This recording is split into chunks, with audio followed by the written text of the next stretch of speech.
Hello, everyone, and welcome to another episode of Tinfoil Tuesday!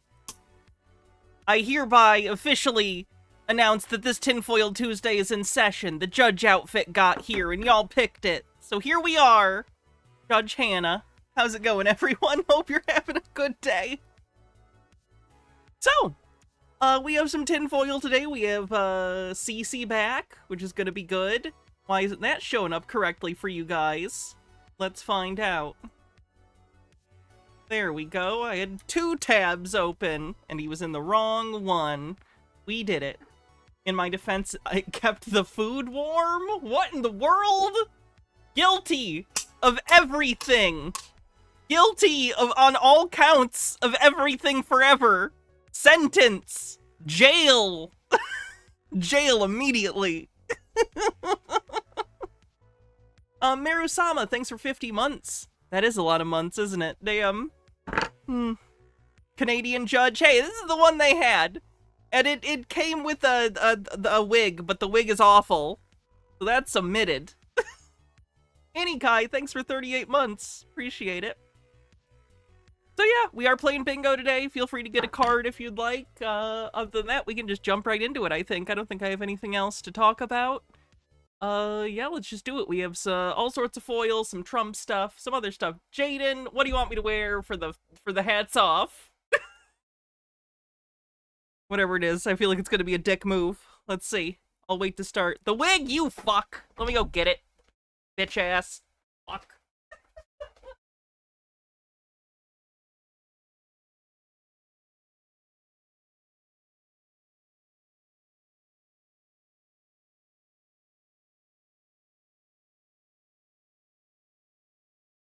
Chat, now let me just tell you, it's not that it is a wig. I'm fine with wigs. It's that it's the cheapest dollar store wig. Look at this thing. Anyone who knows wigs, look at this shit. It's awful. I know, I shouldn't have mentioned it. I shouldn't have mentioned it.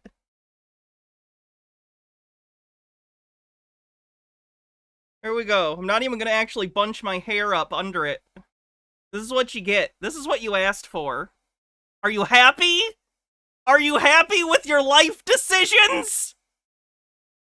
I'm not.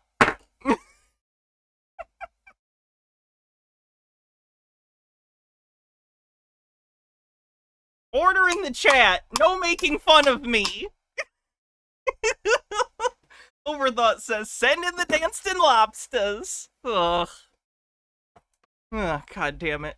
You better give me bits and fucking subs today, chat, you fuckers. Alright, anyway. With that out of the way, let's go ahead and get into it. Let's start with Chris. Paradona says we should finance a new wig. Speaking of which, it's a hype train. So if you want to finance a new wig, now's the time. Bits and subs. Tips. You want me to look up boss bitch in the law dictionary? How about we skip the part where obviously that's not in there and you tell me what you really want me to look up? Because it's a law dictionary. Boss bitch isn't even in the real dictionary. God damn it. Unstable Deadbeat, thanks for gifting a sub. I guess towards a better wig. Anything B? Okay. Let's go to the B's.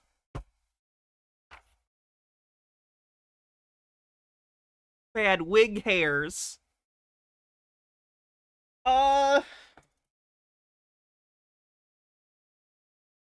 Bootlegger, one who sells or keeps for sale alcoholic beverages in violation of law. For some reason in this outfit, having a big book feels right. Like I feel like, yeah, I'm gonna interpret some fucking law.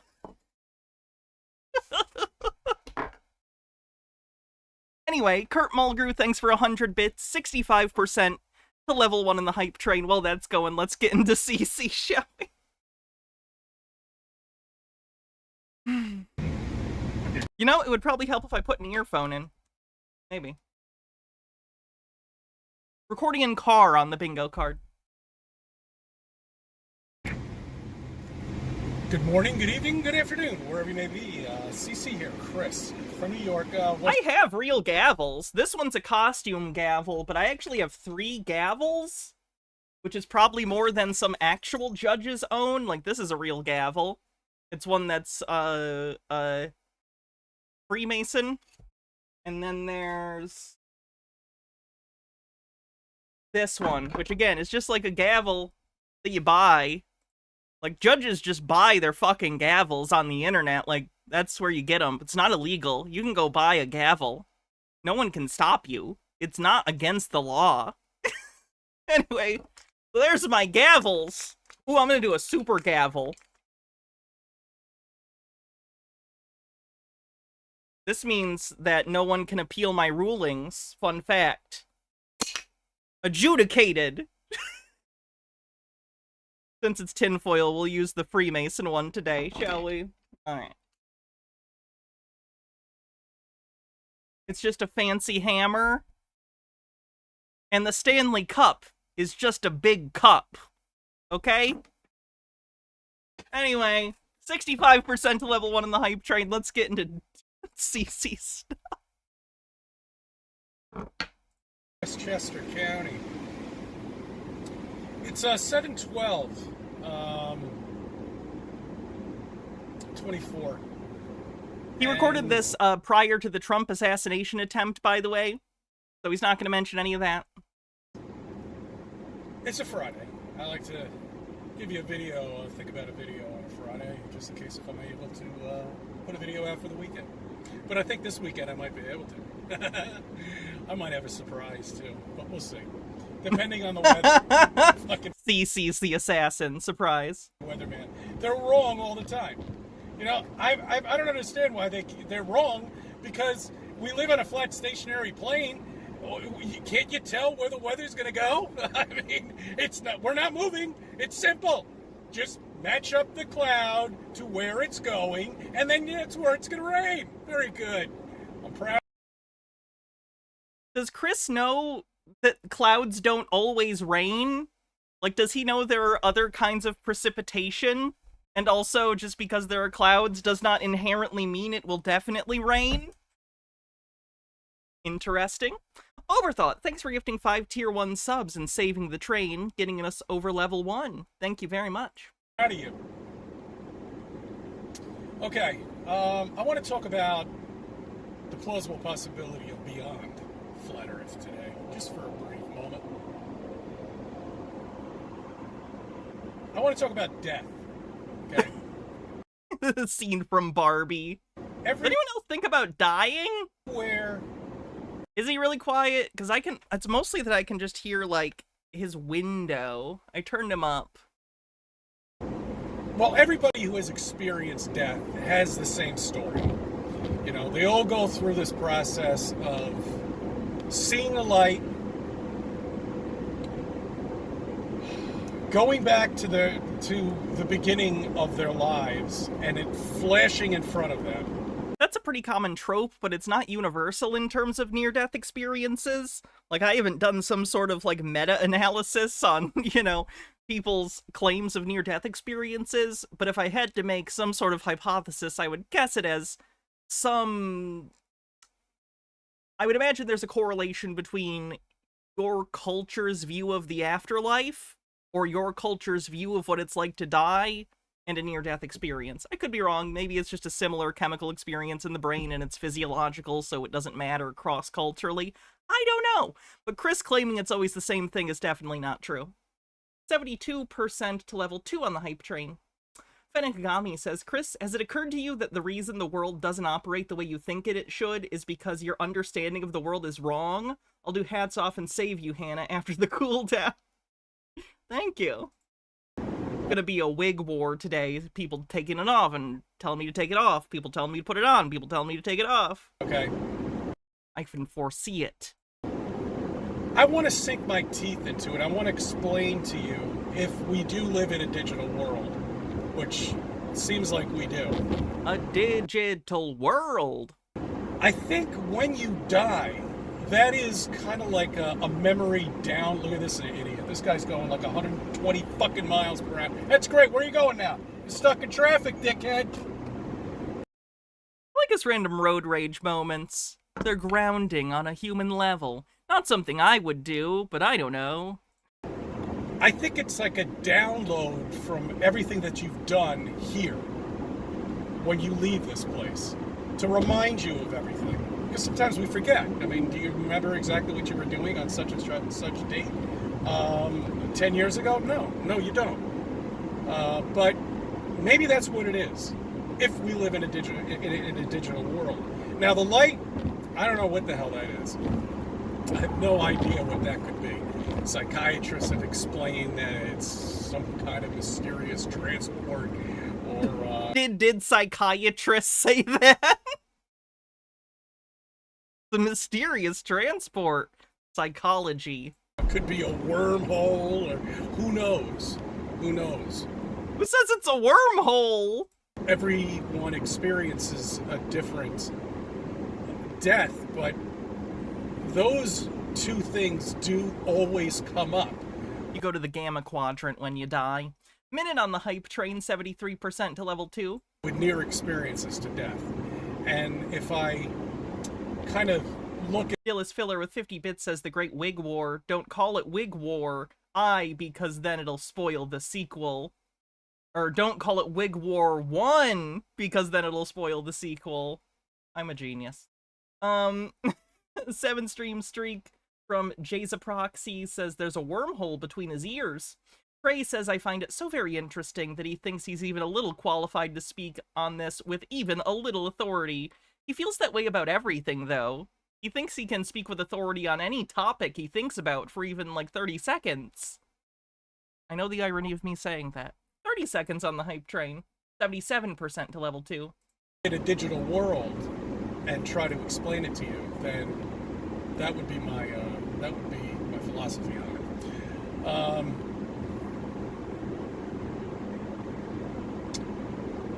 I was also thinking about water, and I brought this up before. Water is amazing. You know, everybody wants you to think that it rained on this world for 6 billion years, or I don't want to say a billion years. Don't Gorbel, thanks for gifting a sub and almost getting us over level 2. I appreciate it. Thanks for the hype train, everyone. A billion-year rainstorm that created our oceans.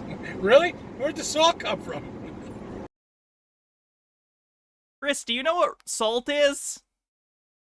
Rocks. Rocks. Salt came from the rocks. Oh, I know. Hydrate. Oh, there's an explanation for that, I'm sure. It's interesting to me that he, like, already is like, I'm sure there's an explanation, and he's scoffing at the explanation he hasn't even heard, which is rocks. Like, he's preemptively finding it funny that someone else would even think to give him a real answer to that question. He thinks he's a fucking genius, and that his questions are amazing and no one's ever thought of it before. It's interesting. Kagami says, so wormholes are real, but the moon isn't? By the way, Chris, this person doesn't appreciate you thinking her kingdom is fake.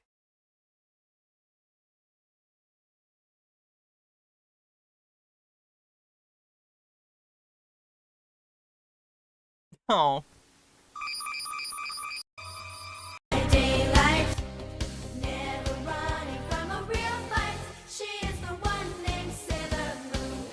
Literally all I can play of that legally. But I don't give a shit. It's bullshit. Even that was sketchy, but Shit, okay? All of this... My work is done here. You didn't do anything! Is... I mean, I don't know what's real and what's fake at this point. You know, I can't tell. I mean, I believe that we're in a building of some sort. That I do believe, but what's inside the building is the digital world. We're all inside a building together. Because I think about... I hope there are fire escapes. The sky. You know, I think about the stars. You know, how could you see all of those stars all the way to the left and all the way to the right? And also that we're told that they're 6 trillion light years away. That doesn't make any sense. Because they're lights in the sky. But where are they? Are they... Space. The final frontier. These are the voyages of the starship. Chris's car. They're not tangible objects, obviously. Just like you look at the planets. There's nothing tangible up there. So interesting to me that he's, like, so confident in the incorrect knowledge he has. He's like, obviously they're intangible. They're planets and stars. They're pretty fucking tangible. They're quite large physical objects. But because he can only see them as twinkling objects through the atmosphere with his P900 camera, he assumes that his poor camera work is reality, basically. Midnight, thanks for 40 months, says, watch out, people. Hannah's a judge and we're all fucked. is it... how far up is it? Because I'm beginning to think it's not in the dome. I believe these are being projected. Because all the pictures that we have, it gets up to a certain point where it's just blackness. There's nothing there. You know, you might be able to see the moon, and you might be able to see the sun, but anything else you cannot see. I doesn't understand how cameras work on the bingo card. This is the same exposure argument. Where on the moon, when you take pictures on the moon of the surface of the moon, you don't see the stars. Because again, the exposure level is set for the surface of the moon. If you set the exposure level to see both the surface of the moon and stars, the surface would be entirely blown out. It's just all blackness. You would actually have to take 2 pictures and composite them if you wanted to do that. You would have to take one picture with the exposure set for the moon, another set for the sky on the moon, in the exact same place, and then you'd have to, like, you know, manually... But of course, as we all know, flat earthers don't like composite photos. Thanks, Monksers. So where are the stars? Where exactly are they? Does Digital World count as the Matrix on bingo? I'll count it, sure. You know, as I've said with the sun and the moon, that it is your own... You're seeing it, it's your... Everybody has their own moon and sun. You get a moon, and you get a moon! Everybody gets a moon! We did it. And everybody, I think, has their own stars, too.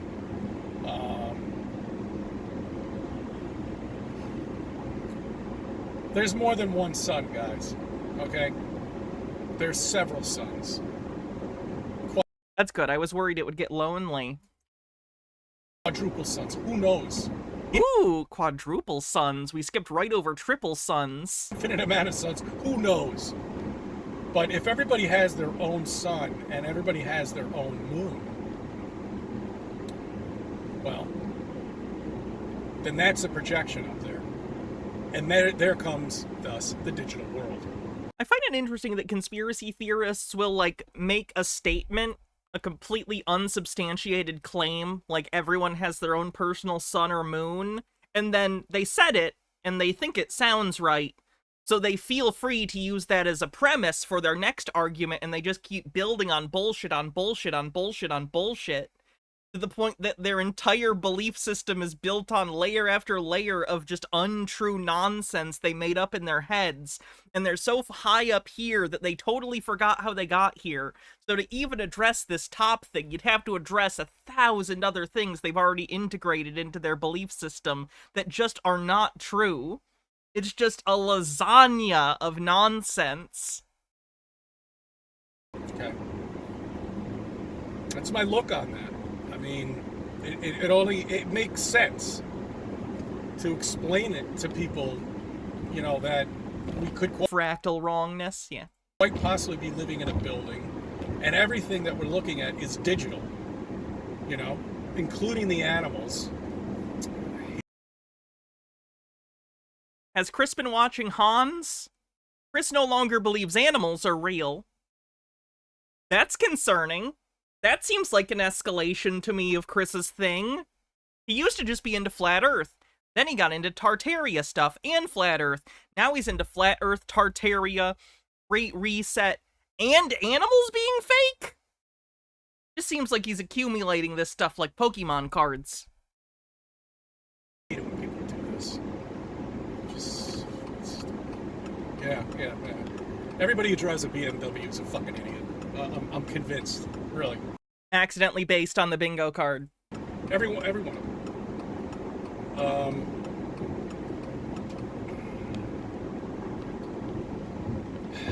Lost my train of thought. But yeah, okay. So there you go. All right. That's my take on the digital world. because it seems that way. Look, we have NPCs all over the place around here. You know, every flat earther that I know is exactly 30 minutes away from me. It's amazing. It's almost like we asked for that. We want to meet flat earthers, but when we chose to be down here, we said to ourselves, well, I don't want a flat earther around me, you know, because it'll ruin my experience down here. Say I don't become a flat earther. So he also believes the same thing as, what was her name? Kaylin Sorrow believes that people choose their destinies as spirits before they come to Earth. Stephen J. Neptune Man says, I'm sorry, what? He thinks animals are fake? He thinks they're digital. Which to me means fake. I don't know exactly what he means by that. I don't know if he thinks they're robots. I don't know if he thinks we're in, like, a literal simulation. Because the way he describes, like, the sky and the sun and the stars sounds like he's describing almost a Truman Show situation, where you're in, like, a big studio dome with walls that just have lights in them. But he's talking about animals being digital, and that sounds like The Matrix. So, I don't know. You know, I mean, these are all things that you spoke to before you came down here that you don't remember. And the other lives that you don't remember, which I'm a big believer in that too, and I think that's deja vu. Deja vu it's an amazing feeling. I've had double deja vu one time, which was like, that was really weird. I don't want, that's a different video, but... I don't even know what he means by double deja vu. Reincarnation on the bingo card. But I mean, that's just something to think about, you know, I mean, on the digital world. You know, it really is, it's amazing. But anyway, we all know that we're in some sort of container of some sort. We know it. Again, that word knowledge. What does Chris think it means? Zytam, thanks for 11 months, says, thanks for the gift subs up to now. I can finally pay my own way. Well, I'm glad. Thank you very much for helping support the show. I appreciate it.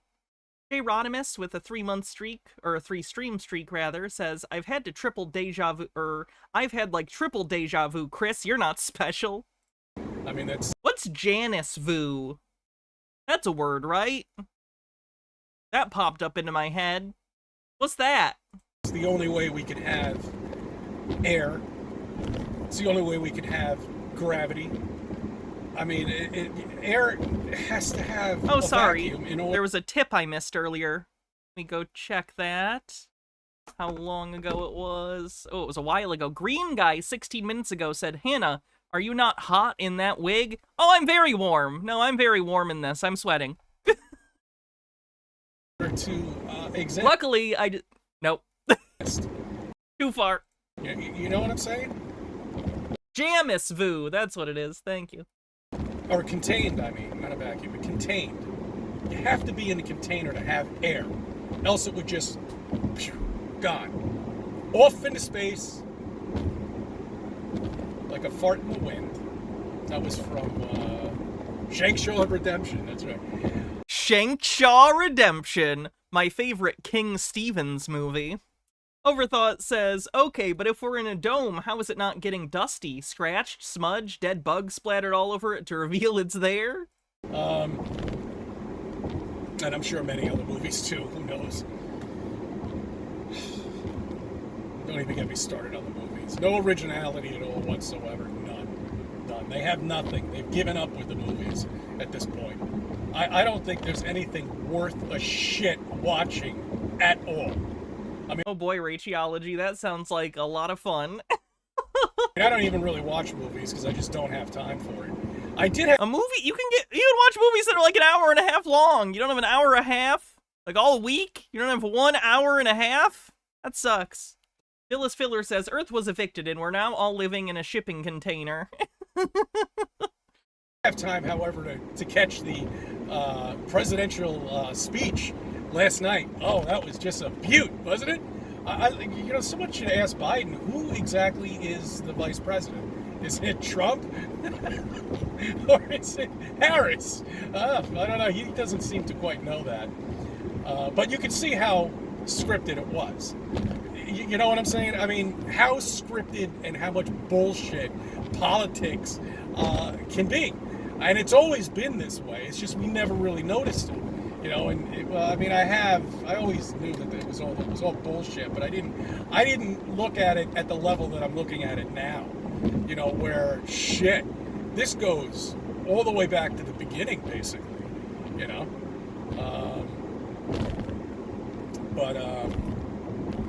oh yeah, well, with the questions that he's asked, he rehearsed all those. Do you realize he spent 6 days in Camp David? Let's see. Thank you for the corrected pronunciation, by the way. Profane Priestess says...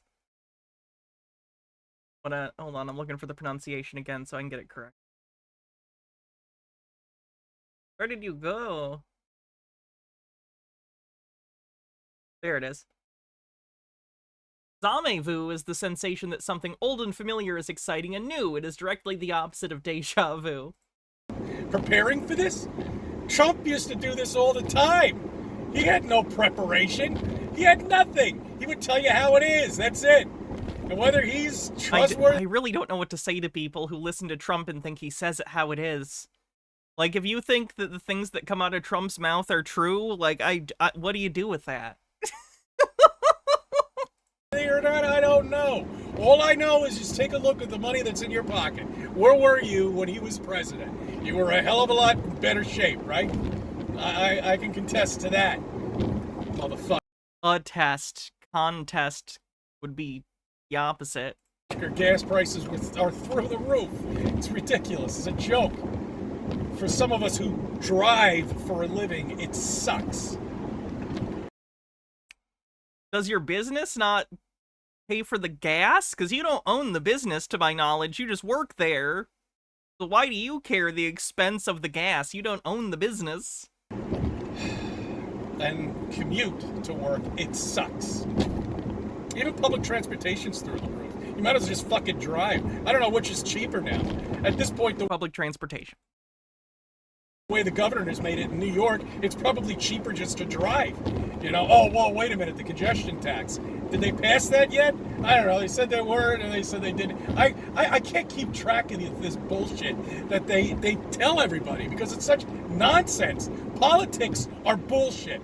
So this fucking president sat in Camp David for 6 days rehearsing. It's frustrating to me how he continually says politics are bullshit, but he's like a big Trump supporter. Answer. He wants to have it both ways. He wants to be an enlightened centrist and also be a MAGA guy. It's infuriating. And you can tell he just was bursting out with the information. I mean, he did his usual stupidity, but, you know, you could just tell everything was rehearsed. You know, the journalist didn't ask one single fucking question. Worst journalist in history, I would say, at this point. So, he shouldn't be working. What the worst interview I've ever heard in my life. No question asking, nothing at all. Just him talking about bullshit. That's it. Like he always does, and makes very little sense. You see, at least the politicians that we had in the past, they were talking like politicians, which most of us don't understand because it's all bullshit.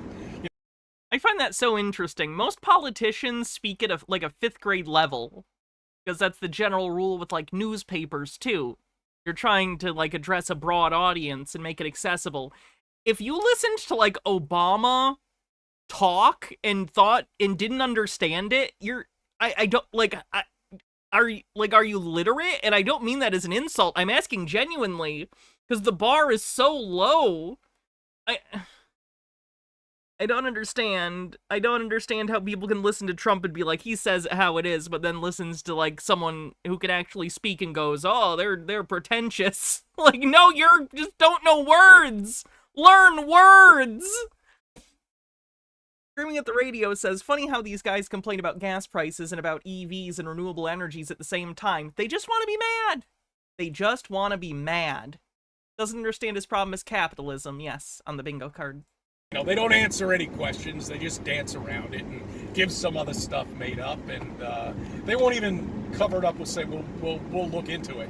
You know, but they'll just dance around it and totally avoid the question. See, now with Biden, he's not even coherent. You can't understand the words that he's saying. That's the problem I have with him. Oh my God, he's just a disaster. What a fucking disaster. What's going to happen in the future? I don't know. Get your popcorn out, sit down, watch the show, because that's all it is. You know, they're making this shit up day by day. It is really not, it doesn't seem like there's anything scripted with this president. You don't really need to do anything. They just hit him for 3 years. I want you to think about this stuff, okay? And I know you've been thinking about it. I know, Derry. Greyline says, does he think Trump doesn't use memorized lines all the time? I've listened to Trump. He's constantly repeating things. No, I don't think he thinks buzzwords work the same way. In the old days when it was locked down, isn't it just perfect to put him in there, you know? And just lock everybody down for 3 years, keep him confused while he's in the basement, the president I'm talking about, doing nothing, and everybody else are passing bills. He's just signing them off. I don't know what the hell he's signing. Oh, God. But you see how convenient it was? But it wasn't just us. It was the entire world. You know what I'm talking about? So, you know, it's amazing what we've been going through. You know, and then Flat Earth. I mean, this is... Thanks, Miss Colanius. This will always amaze me, what we're living in here. There's nothing anybody can do anymore to a flat earther that's ever going to make him think that we live on a ball. Ever. You're done. A quite unhealthy worldview. You should always be open to changing your understanding of the world. It's too like, if I was presented with actual evidence the Earth was flat, and it was convincing, sure. Just hasn't happened. many things we have that nobody can explain. None of them.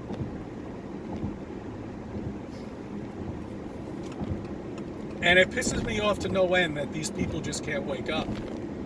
Because they're not doing any of their research. They're not doing any do your own research on the bingo card. Experiments. They're not going down to the beach. They're not... All the best science is done at the beach. Researching. They're not... Oh my God, Ken was a scientist. Checking. There's no curvature. They're just sitting there giving numbers and bullshit. And debating of nonsense.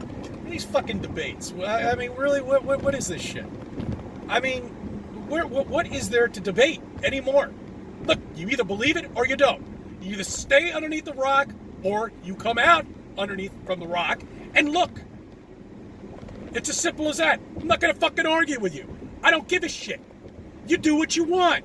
Feels like you give a shit. You do a lot of videos about it, which I end up covering and other people cover. But the time, like, you clearly give a shit.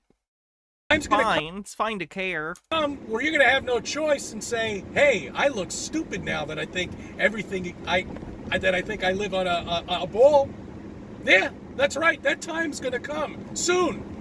Does Chris think the worst thing that can happen to you is looking stupid? You gotta lean into that curve, man. You gotta steer into the skid. If you're afraid of being or looking stupid, do it intentionally. Trust me, it works. So I don't give a shit. I really don't. I have no desire to bother even communicating to anybody who's not who's a ball earther. There's no reason to. It's a waste of our time. So you've cut off communication with 99.999% of humans? Oh, that's good. Isolation is always good for conspiracy theorists. We have too much research. We have an app now. Okay. My research said by a non-researcher, so both research ones on the bingo card. It's David Weiss's app. They have an app! The best science is done via app. That has everything on it. And if people can't download that app, go through it, it's got chapters, it's got more shit in there, it's got a lifetime of stuff for people to look at. Because you can't, remember when YouTube, the good old days, the friendly days of YouTube. You remember those days? You could find me, you could find all my friends, you can find everything you needed to find out, and some new things on Flat Earth. Now, you can't find dick, except for dick. Oh, you can find dick on YouTube. Heads that you just gotta search recently uploaded. All they do is take other people's videos, make fun of them, and then do that, and explain bullshit, and then just regurgitate nonsense that we already know, because we had to go back and learn it all. we had to go back to school because everything we learned in school was bullshit. Everything. Even math. Math doesn't work. Zero doesn't exist. Okay, so, like, philosophically, like, yeah, I guess, but, like, it's a concept that exists to denote the absence of something. It's useful. It's incredibly useful, but okay. And if you're putting that in any equation, well then your computations are going to be wrong. You Get fucked, number 0. cannot figure out how far away something. Chris, if something is like let's say you go 1, 2, 3, 4, 5, 6, 7, 8, 9, what do you do next? Because also then you're gonna have a 10, and in the 10's place of the 10 is the 1, and then in the 1's place is a 0 to denote a lack of a digit in that space, but the first digit indicates where it is in the 10's column, and that's not even talking about when there is just absolutely an absence of something, like how many apples do I have? 0 apples. Look at how many apples I don't have. None of them. I don't know, it exists for a reason.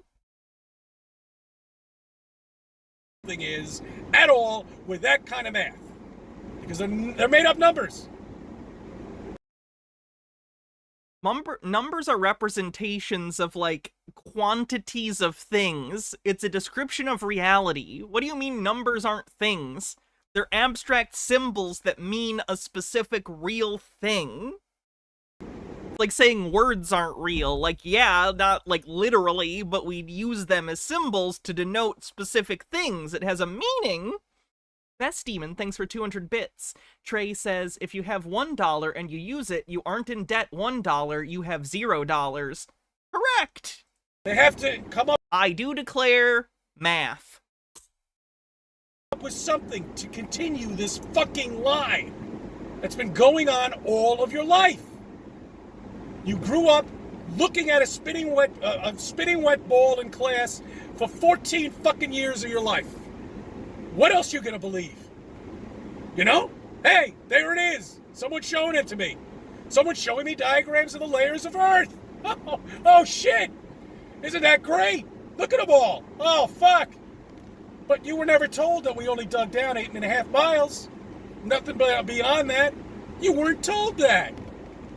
14, because you generally go into school at around, like, 4 or 5 years old to 18. 14. No, you weren't told that we were spinning at 1,000 miles per hour at the equator. He's admitting college. Okay, you weren't told that. No, because then you would have questioned something when you were a kid and asked the teacher, hey, teach, I don't fucking feel any movement at all. Why the fuck don't I feel any movement? Chris, you don't feel movement on the Earth because you don't feel movement. You feel acceleration. You were never told The Earth isn't accelerating. the equation of the curvature of Earth. You were never taught that. Because if you were, you would have just went down to the beach, take a pair of binoculars, and then pull up a boat. Say, hey, wait a minute, boy, I don't understand that. Why can't I see that? The only people who knew about it were probably the physics people, and that's a very small group of people. I'm gonna Google this. How many people in the world have degrees in physics?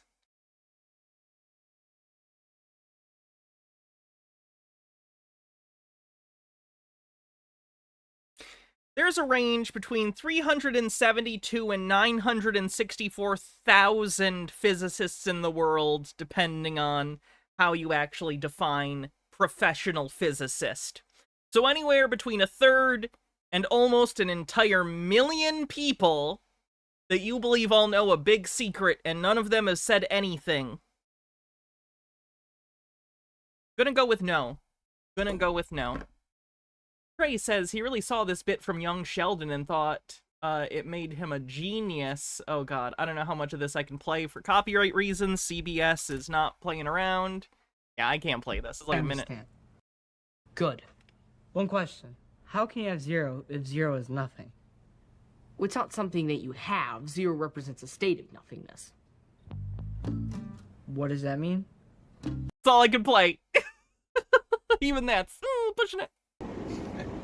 Anyway, I want you to think about all these things. Us flat earthers already know them. And hopefully we'll speak. I can put something out tomorrow. See how it goes. I thank you for subbing. I thank you for viewing my videos. Let me be a part of your life. Well, that's certainly something, Chris. Seems like he's going further down the rabbit hole, which isn't good, but I don't really know what to do. MH Darkbeast says, I hope you're never going to cover this, Hannah. I hope you're going to cover this, Hannah. You have 2 good options. They are. Oh, Project 2525 leader crumbles as furry hacker threatens to unveil leaked texts. I saw the leader, the person who was talking to the furry was talking. Breaking news: a group of was talking like a megalomaniacal anime villain. What's wrong with these goddamn people? 2025. Did I say 2525 like the song? Whoops. Freyline says, did he realize that non-whites created the mathematical concept of 0? Is this a racist thing? I don't think he knows that. I just think he's gone down a rabbit hole of beliefs, and he is very much focused on being contrarian above all else. Alright, let's take a look at the bingo card real quick. Of course, we have Flat Earth. We have recording in car. Doesn't understand how cameras work.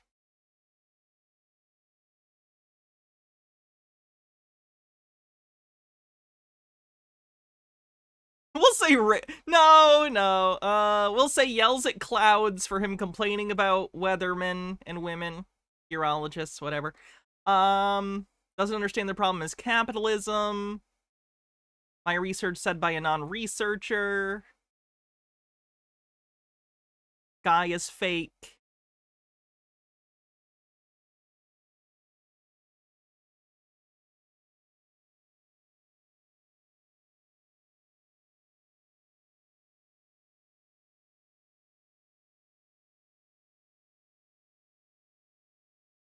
The Matrix. Do your own research.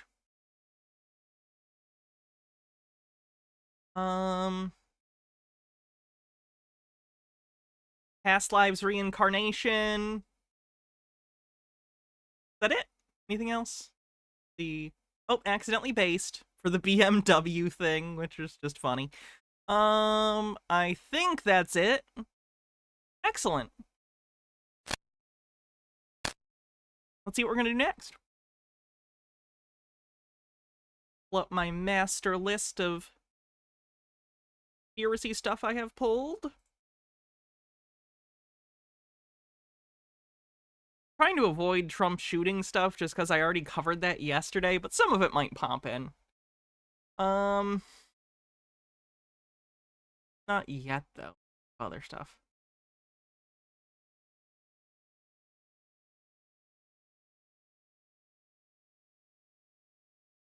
Here's the channel that channels spirits. Channeling Betty White, I guess? Hello, hello, all my beautiful, beautiful peeps. We've got the wonderful Lauren Martini here, we're going to talk about a great subject about which Betty White, who is here. Atlantis on the bingo card for the link atlantis.scalar.com. With a puppy dog in her lap, is an expert. How problematic is Trump's vice president? Very. Betty White, you're an expert in this topic, right? Well, I hope so, she says.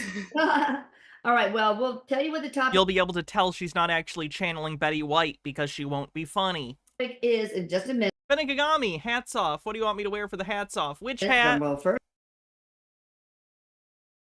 Judge which? Judge which? Judge which? Hell yeah.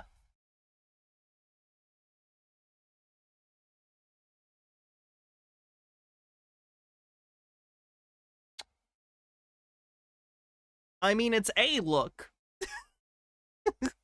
First, but we also have Eric on the other side who is going to help Betty with some of these questions that have been collected from our wonderful community. All right, so just The witch trial. to let you know, Laura, All right. If I need a Halloween costume pun, stolen, but legally, because I'm a judge and a witch, so I'll curse you. Consider yourself cursed in the 5th degree. Boom. Martini, we're going to have her The gavel's my spellcasting focus. information on the screen, but also in the description box. And you can look her up on the team, which is the tab on the Atlantis Scalar page. I always have to say Scalar because if I don't, the speech to text is Scalar. So anyway, Scalar. All right, now. Well, this you know, is- English language I know. doesn't have a lot of the words that we need sometimes. Right. More about sex. You see how lack of rhythm I have? That's bad. More about sex. Okay, so first question. So Betty White. Oh yeah, had- Betty White, go ahead and yeah. start talking before we get to So the- Eric's eating fried chicken. I don't know. Yeah, I love me some fried chicken. He's like, I'm sorry, her dead son is eating fried chicken in heaven?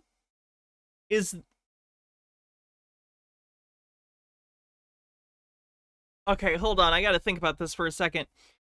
So there's a heaven, her son is in it, he's eating chicken. But the thing is, chicken is a dead bird. So the bird's dead in heaven as a corpse that he's eating. So, like, was the chicken in heaven and they re-killed it? Or is the chicken body separate from the chicken spirit and the chicken spirit just has to watch you eat its corpse? I don't know. I'll have to think the logistics of this through. This is very important.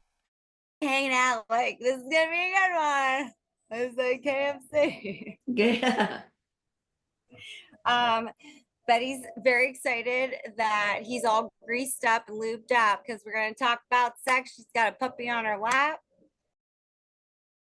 Okay, so talking to Betty White about sex, whatever. Betty White was, she was in the Golden Girls, and plenty of her humor regarded, like, sex and sexuality, so that's fine.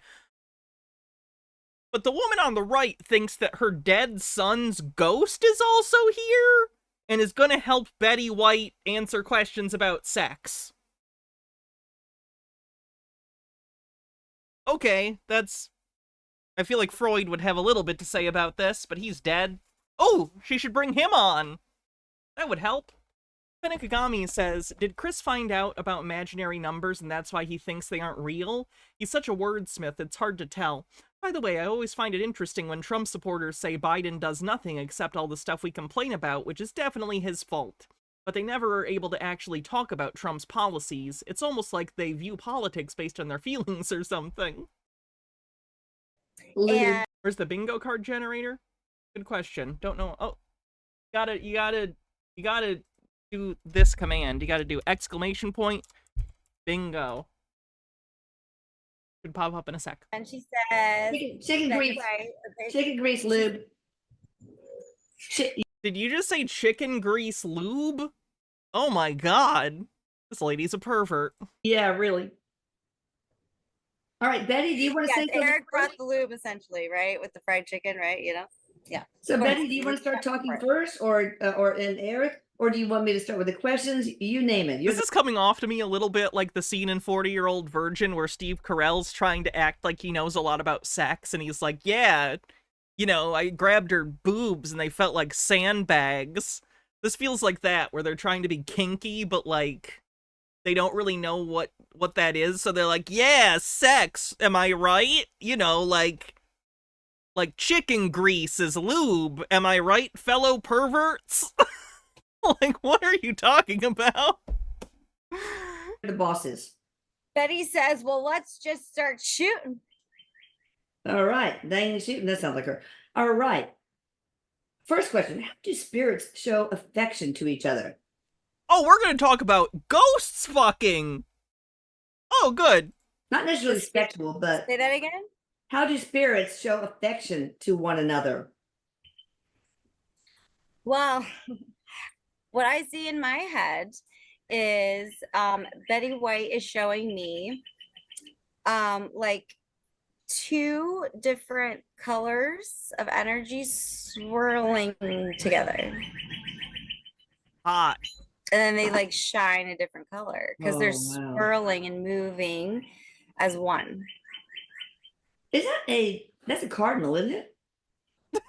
There's so many birds around me right now. All of a Oh, sudden. I think it's a cardinal. It sounds like it. I have this app called Merlin where Impromptu ornithology. I just put it on and listens and boom, boom, boom. These are the birds around you. Well, there were like 5 cardinals around me the other day. Here, Oh, so, yes. yeah.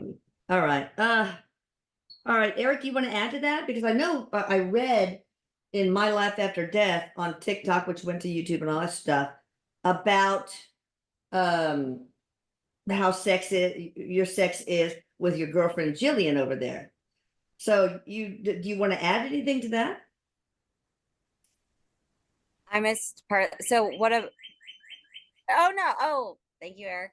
Okay, so he's saying They should have done Dr. Ruth. Yeah, she died recently. no. That's Betty's got it right. That's literally what it looks like, right? Spinning, spinning, spinning, spinning, spinning. But what does it feel like to have affection? Not sex, but affection. Well, thank you. That felt great. Well, it feels like love here, essentially, and it like just like comes from here and it tingles out. No. You know, a funny story. It's the connections between the particles that spark and Word salad on the bingo card. flitter and light up when it spins together. It's the connections of the particles. Connections between, Yeah. and when you're spinning The waves and frequencies align. like that, the connections get entangled. Mm, You reverse the polarity of the neutron flow. I like that. And that makes the like that ping That's of so love. cool. Well, Yeah, you can keep doing that to me all day, guys. That is yeah, great. a real funny story. Well, I think it's funny. This man was getting a session with Renuka. Is it Renuka? Yeah, this is vibes-based conspiracy. I hope that's right, but you know, she's a little bit like modest and stuff. And this man, the sitter, asked Eric, can spirits have sex with humans? And all of a sudden, her phone goes off as Siri. It's like the nearest sex addiction clinic is lake miles away.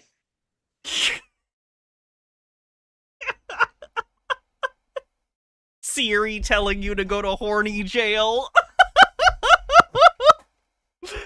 Bitch, I heard you.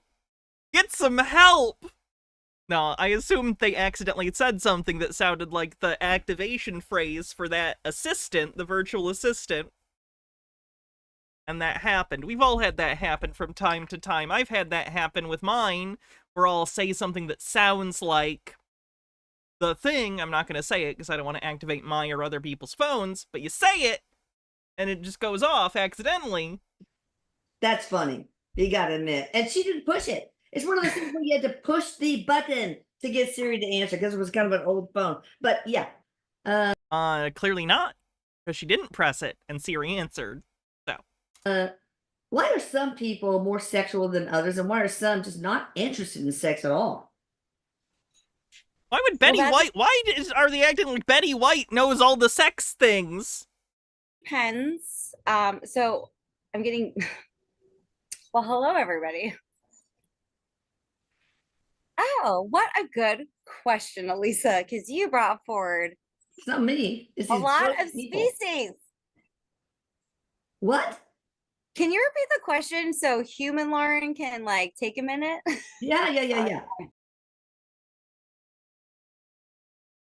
Is this gonna dovetail into spiritual bestiality? Because I really didn't prepare myself mentally for this today. And I feel like I need at least like 48 hours to prep for this. There's just like. All right. Can you repeat the question? Why are some people more sexual than others, and others are not interested in sex at all? Okay, so just for everybody, I want everyone to understand like what I'm channeling. I am channeling a collective that Eric has Akintar, thanks for the raid. Go check out Akintar here on Twitch. We're taking a look at conspiracy theories today. triumphantly Debunking them, talking about them, not saying they're real. brought forward that I trust because I have like a whole validation process, and they're saying it depends on the species that you are. Yeah, I can imagine. But let's talk humans. Yeah, I would assume you're talking about humans as a human being. Well, yeah, so right, because we're all one and one is all, right? So there's, even though we're all human, we have to look past race because race has a component, but not really. Ma'am, you're the only one who brought up anything about race. What the fuck? There are different species of humans, No! essentially. No! There are not. Yeah. Okay. Oh, okay. Yeah. Right. So different species have different needs. No, there are not different species of humans that are extant. If you wanted to call, like, Neanderthals a kind of human, that would be fine, but they're extinct. So there's only one race of humans. We are not different species. This is horrible. Oh my god. It's just like humans and individuals have different needs based on all of their experiences. Okay. Makes sense. So just so everyone gets a clear picture of what I'm seeing right now is Betty White and Eric are channeling a collective that Is her son Eric gonna bang Betty White? speak for all of the species of humans. Zytam says, as an asexual, I have issues where this is going. As a bisexual, I have issues where this is going. Okay. So that it's easier for me to deliver the information from all perspectives, because I always set that intention. It's a days. There's a lot of people here. I'm sorry, what was the question, Lisa? Oh my God, girl. I know. There's Why just a are lot of some people. more sexual than others, and some? Okay, so this is based on the need, and so it's based on yeah, the right. species, based on the experience at that moment in time. No, I don't know anything about her actual son, Eric, and honestly, I don't even want to look into it, because that's personal. And, like, it's not primarily why I'm interested in the channel. I'm mostly interested in the other stuff they have going on.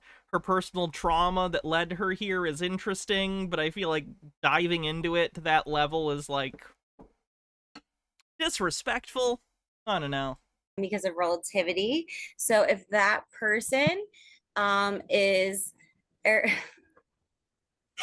says, real horny. And then Betty White was like, like dogs just can't just humping everything. Right. That kind of energy. This woman thinks this other woman is talking to her son's horny ghost.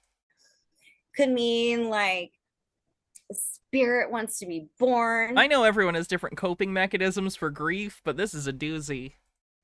Right? So it's collecting that energy. So like everybody's attracted to something because someone's going to be incarnated. Yeah. So that, that energy collects. Betty and Eric are saying based on the need, based on the species to balance the multiverse.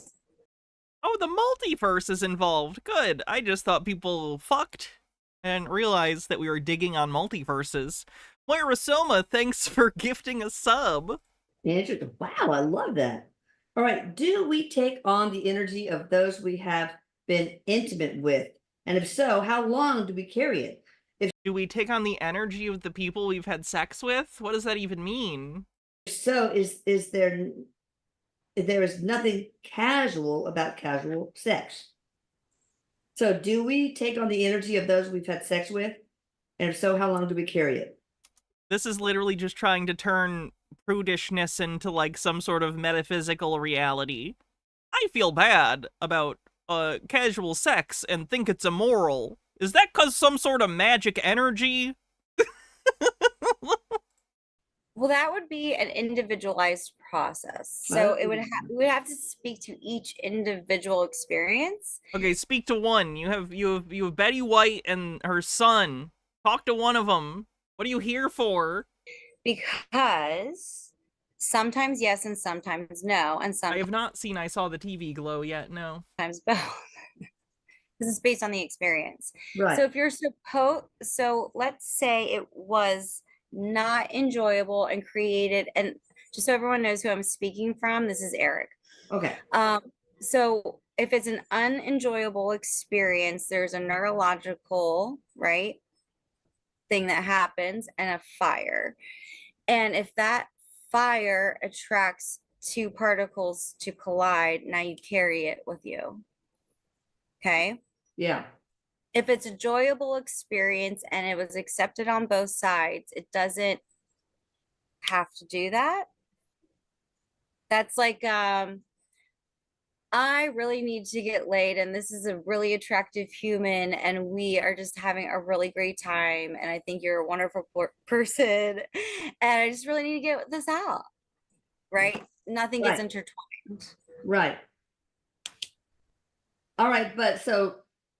And then he says, then there's that intimate love that creates the quantum entanglement. So aggression and love create That's not what quantum entanglement is. quantum entanglements. Wow. A neuron. What kind of aggression are we talking about? Rape. Ah! Strike one. Oh. All right, so the Against will. Everything kind of really comes down to will. Betty White saying, she's like, will, it's all about will. Yeah, absolutely.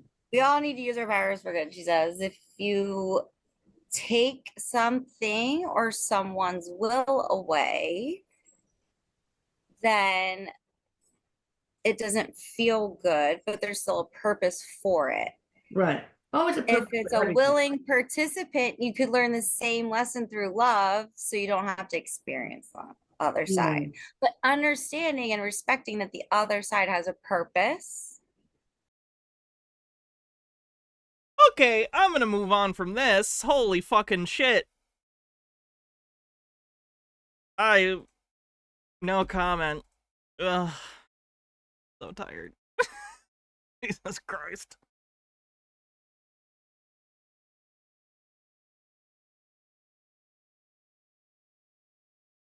Hey, how about someone talking about D&D? Hey guys, it's Matt. That noise stops, I checked. You guys know I saved all my old Dungeons and Dragons books when I was a kid, probably around 1980. Really got into this. We looked Thanks, Bill Casey. at the back of this Deities and Demigods book about a year and a half ago. The known planes of existence. We're going to look at this again. Outer planes, inner planes. I mean, there's so... Oh no. First of all, these are interesting. I have some of these Mr. Blast gifted me, which I really appreciate, some of these old D&D books. The elemental planes and the cosmology of different D&D or other tabletop worlds is interesting, but it is entirely fictional. The concept of the elemental planes is something borrowed from, like, classical philosophy. It's incorrect. It's not true. It's something some people believed at a certain point in time, but it is not true, and I assume he's going to act as though it is. So much in these books that, put it this way, it just doesn't seem like a game. So much, quote, occult or esoteric knowledge. I mean, this guy that created Gary Gygax, I mean, does it seem like it's just some guy that creates a game? Or he let's just say he's probably, quote, you know, I love the word, initiated into something. You know, Gary Gygax is dead, right? I thought he's been dead for years. Here's the back of the, R.I.P. to a real one. The player's handbook. That's why I'm doing this video. I found this. More on the known planes of existence. Prime material, positive material, air, earth, air, fire, earth, water, ethereal plane, the astral here in the center, surrounding the astral, the associated heavens. To be clear, this is from like a D&D, or yeah, this is from AD&D Advanced Dungeons and Dragons. So I think it went like D&D, AD&D, 2nd edition, 3rd edition, 3.5, 4th, and 5th, and now they have their D&D whatever service thing they call it now, D&D 1. This cosmology has changed because it's fictional, so this is not set in stone. The plane that they are showing here in this diagram, the astral plane surrounded by these other domains, Elysium, the Twin Paradises, Happy Hunting Grounds, Olympus, etc. This is not canon currently, to my knowledge, and you can homebrew whatever you want. It's fictional. You can do whatever you want with it. Or afterlives, depending on the religion or God and deity myth associated with the character that you're playing. I mean, this really, what is this even here for? You don't use any of this as you play the... You do use this as you play. If you're playing a campaign or something and you're going somewhere, having a diagram of the planes helps you visualize it. Diagrams help with verisimilitude. It gives you, oh, this is how this works. I don't think he's a nerd if he doesn't understand what good the visuals are. The game, I mean, it's, look, Easter, ethereal and astral combat, astral... Ethereal. Travel. So, we looked at this in the back of the... Yeah, you can cast a spell that lets you travel through the astral plane. Deities and demigods. I didn't realize it was at the back of this player's handbook. So we're going to look at this. I don't know what to make of this, guys. I just know this guy here that created everything, this Gary Gygax, it just doesn't seem like a guy that created a game for kids. There's more here, but we'll take another... He created it for him and his friends, and it got really popular. Look at it. As a kid, I thought this was the devil. But you eventually had to fight the devil. I mean, it might be a devil. I found this, my old address at Kingswood Apartments in King of Prussia, Pennsylvania. 290A Murray Drive. If anybody wants to look me up to see if I am actually Joe Rogan, that would be a tough one. Well, Matt, they could have planted your doppelganger there, assuming your name, Matt McKinley, back in the 70s, and you are still Joe Rogan. Yeah, I guess they're capable of anything. Aren't they, Zara? Anyway, guys, I want to show you this. I mean, we'll look briefly at the monster manual. But I have this old one. This is probably banned at this point. Advanced Dungeons and Dragons Oriental Adventures. I mean, I don't even know, can I even say that? And I'd prefer you didn't. Have this load. This is a book, a Dungeons and Dragons book called Oriental Adventures, but no doubt this is banned. This book... Not banned, it's been out of print for a very long time. This is an AD&D manual. There have been many editions since this. And yes, culturally, we've grown past terms like that. So yeah, it's like considered a douchebag move to use it. Book is probably worth being weird about the recognition that certain things, words have been deemed to be like not cool. Just part of getting older. That's life. Deal with it. Stop being a petulant child. MH Dark Beast says, shame Gary Gygax had some shitty views, like that women wouldn't be into D&D and would be more into a fashion and ice skating game, but not nearly as bad as the one guy who tried to bring back TSR and it was a right-wing garbage person that Wizards of the Coast shut down. And yeah, that book is retired, cuz yikesy. Chromatic Cuttlefish with 25 months at tier 2, thank you so much. Chromatic Cuttlefish says, happy partner thingy day. The cover shows an Efreet. It has the city of brass on the wraparound on the back cover. Ah, gotcha. $10,000 or $20,000. Absolutely. It's worth nothing because it's racist. Sorry. Let me take some pictures and we'll get into the video. Okay, guys, as we get into this, our purpose is simple. Why is all this stuff here in this game? And per a certain segment or section that we look at, if you know something about it and you can add to it, just, comment on that certain section. But I'm certainly not going to look to the back of the deities and demigods game and say, oh, must be the way it really is. Oh, Gary Gygax must be some 666 level initiate of something. And I'm not going to look to it and say this is some known mystery of the universe is being presented by Dungeon. Even if it's there, I'm not going to do it. There's no way. I mean, who would ever know? And I'm not going to change my simple worry about yourself, myself philosophy. Let's just keep this at the most basic level. Have fun with this. Why is all this stuff here? For fun. It's fantasy stuff for a tabletop game. What is it in the game for? The amount of research you'll see. There was no internet back then. He's researching however they do the research. Matt in the lodges. Library. They have their research already done. Library. He probably went to the fucking library. Even going into the card catalog would take forever to come. Yep. I don't know if you know this. A lot of nerds spend a lot of time on nerdy shit. He's Gary fucking Gygax. Yeah. Compile all this. It's literally like he's like, what, you're telling me Gary Gygax was some kind of dork? Yes. Unequivocally. Yeah. Yep. The different myths and legends and gods and pantheon of gods associated with different regions of the world, that by itself it's like a lifetime project. Why? Man, and it's almost like that was his lifetime project and career. Whoa! Why is it all here in such detail? It's almost like, guys, there is, who knows who's wearing the dark robes here, but it's almost like we have all this stuff and we had to put it all together. Now let's, for whatever reason, make a game or base a game around it. It's almost like the game was after the fact, because you don't need this level of research and this level of detail to put a game out. But it's fun.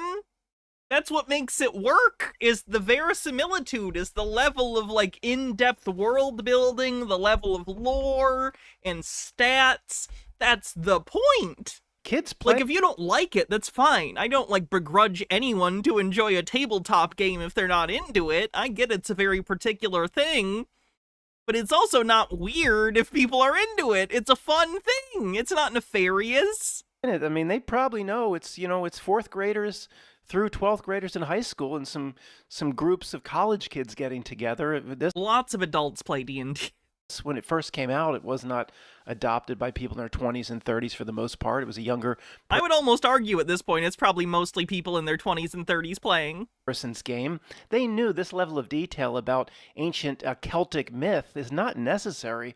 So, What do you mean it's not necessary? It is fun. It's not a chore.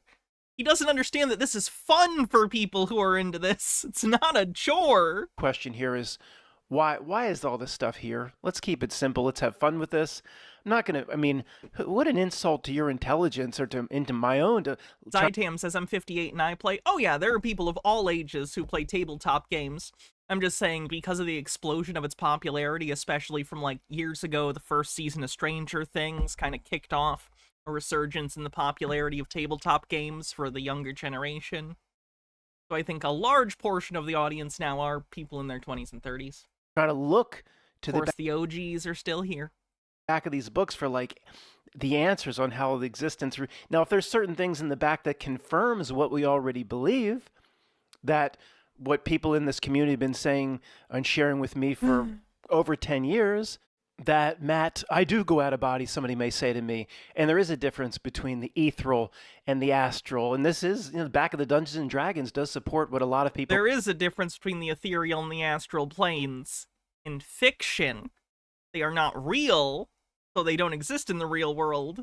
Are saying, if you do endless research on Rudolf Steiner and he just lecture after lecture talking about the Rosicrucians, the Freemasons, initiates into whatever. Freemasons on the bingo card. Talks about the ethereal body exists. Ethereal. Beyond that annoys me. The physical, they call it the vital body, all related. And of course, Gary Gygax isn't just some dude that just decided to put all this together. He literally was that. Yeah, whatever order of Aleister Crowley he came from, I don't care. It's interesting, it's obvious, but it's almost like I'm more interested in your thoughts. Conspiracy theorist thinks evidence is self-evident on the bingo card. Thoughts on this, guys? My first take after many years of just looking at this was, this information was kind of needed to be researched or put together first, and then they made Yes, this counts as popular media is evil as well. a game with it second for whatever purpose. It's not like all Nope, we don't have weather control from CC. He said they should be able to track the weather, not that they were controlling it. there's no way all this In that video. research went into the game because it's not needed in the game. See, it was needed. Again, it is needed in the game. Has he never played a game of D&D? It's fine if he hasn't. It's just weird that he's acting confident about what you need to play it, when in reality, yes, people do use that knowledge and lore information for flavoring or for actual, like, story beats. D&D, in fairness, is less story-driven than something like 5e, by, like, a lot. That doesn't mean people don't care about the lore of, like, the creatures you're fighting and stuff in the original AD&D. For their dark robes, it was needed for their lodge or whatever it may be. That's my takeaway from this. And there's a lot in the back of these books that supports, you know, the known planes of existence. Someone would come forth, many of you would come forth and say, Matt, that's pretty much accurate. And it might be very accurate, but I really don't care. You know my take on this stuff. I don't travel out of body. I don't walk into the ethereal. I don't know what my vital body is and travel into the astral. I don't care about any of that. I'm here to do what I need to do in this short lifetime as it exists, and do the worry about yourself. Worry about myself, yourself activities. What does my spiritual whole need from this life? I don't care about walking into the ether or whatever, but it's still interesting. What does he mean by the back of the books? I think he's talking about the fact, and I could be wrong, it's been a while since I looked at the AD&D books I have, but most of the stat and rule stuff is more towards the beginning and middle, and then if you flip to the end of these, they have a lot of lore information in these AD&D books. That's how I remember them being structured. If I'm wrong, someone correct me, but I think he's talking about the fact that typically the long lists of lore stuff, sort of the appendix of, like, maps and a bunch of other stuff more came after the rules. There's, of course, illustrations and stuff throughout, but I remember there being more stuff in terms of lists of deities and stuff like that further on in the books. Tables, yes, tables of stuff to roll on. And still, my main question is not that there's some secret answers here, but why is it in the game? What's it here for? That's where I'm most interested in your comments. Okay, guys, let's do a minute on where we left off the video, whatever it was, a year and a half ago, when we looked at the back of the Deities and Demigods book. The outer planes, the inner planes. It says the known planes of existence. This is from the Deities and Demigods books. So we're going to get into the more detail of what each one's called. They call our universe there depicted with the circular universe of galaxies, planets, etc. Who knows how much Gary Gygax and these folks believe in that, but that's called, according to Dungeons & Dragons, the prime material plane. It's the astral that carries one to the outer planes, where, as it's depicted here, the heavens, or the paradises, or the afterlives are depicted for whatever religion or deity, God. He paused making this video for a year and a half, I guess. God, myth, your character is associated with. And, some people in the know, I forget exactly how they put it to me, after we looked at this, the first video a year and a half ago, and said, yeah, that's basically it. That's basically correct in terms of how the ethereal and the astral, how it's presented is basically correct. Based on what? He's not even explaining his thoughts on this. He's just saying, yep, that checks out. How? You just feel it? Why do you think this is correct? I don't get it. If anybody's in the know on this stuff or travels, is it just because Gary put in the work and you're just lazy and you're like, I'll just adopt this fictional thing as reality because I can't be fucked to do this myself? Body and it's not correct, then please share that in the comments. Either way, I don't know, but I don't really care.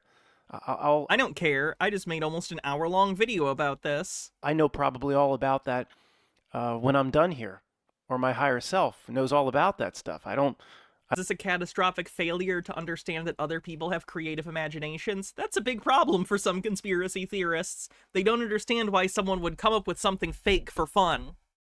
I see that all the time. I don't really need to. I'm not saying that's universal. I'm just saying it is a thing I've noticed in some conspiracy theorists. know it now. I want to stress that. We don't need to know this now. This is just fun. Okay, this is the way it's depicted in the player's handbook, or the back of the player's handbook. In the middle, number 1, I know it's partially cut off, I'll read it to you. Prime material plane, number 1, typically depicted as what science tells us here, galaxies, solar systems, planets, etc. But of course, according to the D&D world, just this thing they call the universe is just a tiny little piece, basically what we believe. You know, scientists, oh, the universe is endless, it's all there is. No, it's a, you know, I don't care how big it is, it's a tiny They don't say the universe is endless definitively. little piece of the whole. That's how Dimension beyond our own? Yes, dimension beyond our own on the bingo card. it's depicted here. So prime material plane in the center, where you know, the mall map, you are here. The physical plane doesn't have a mall map here.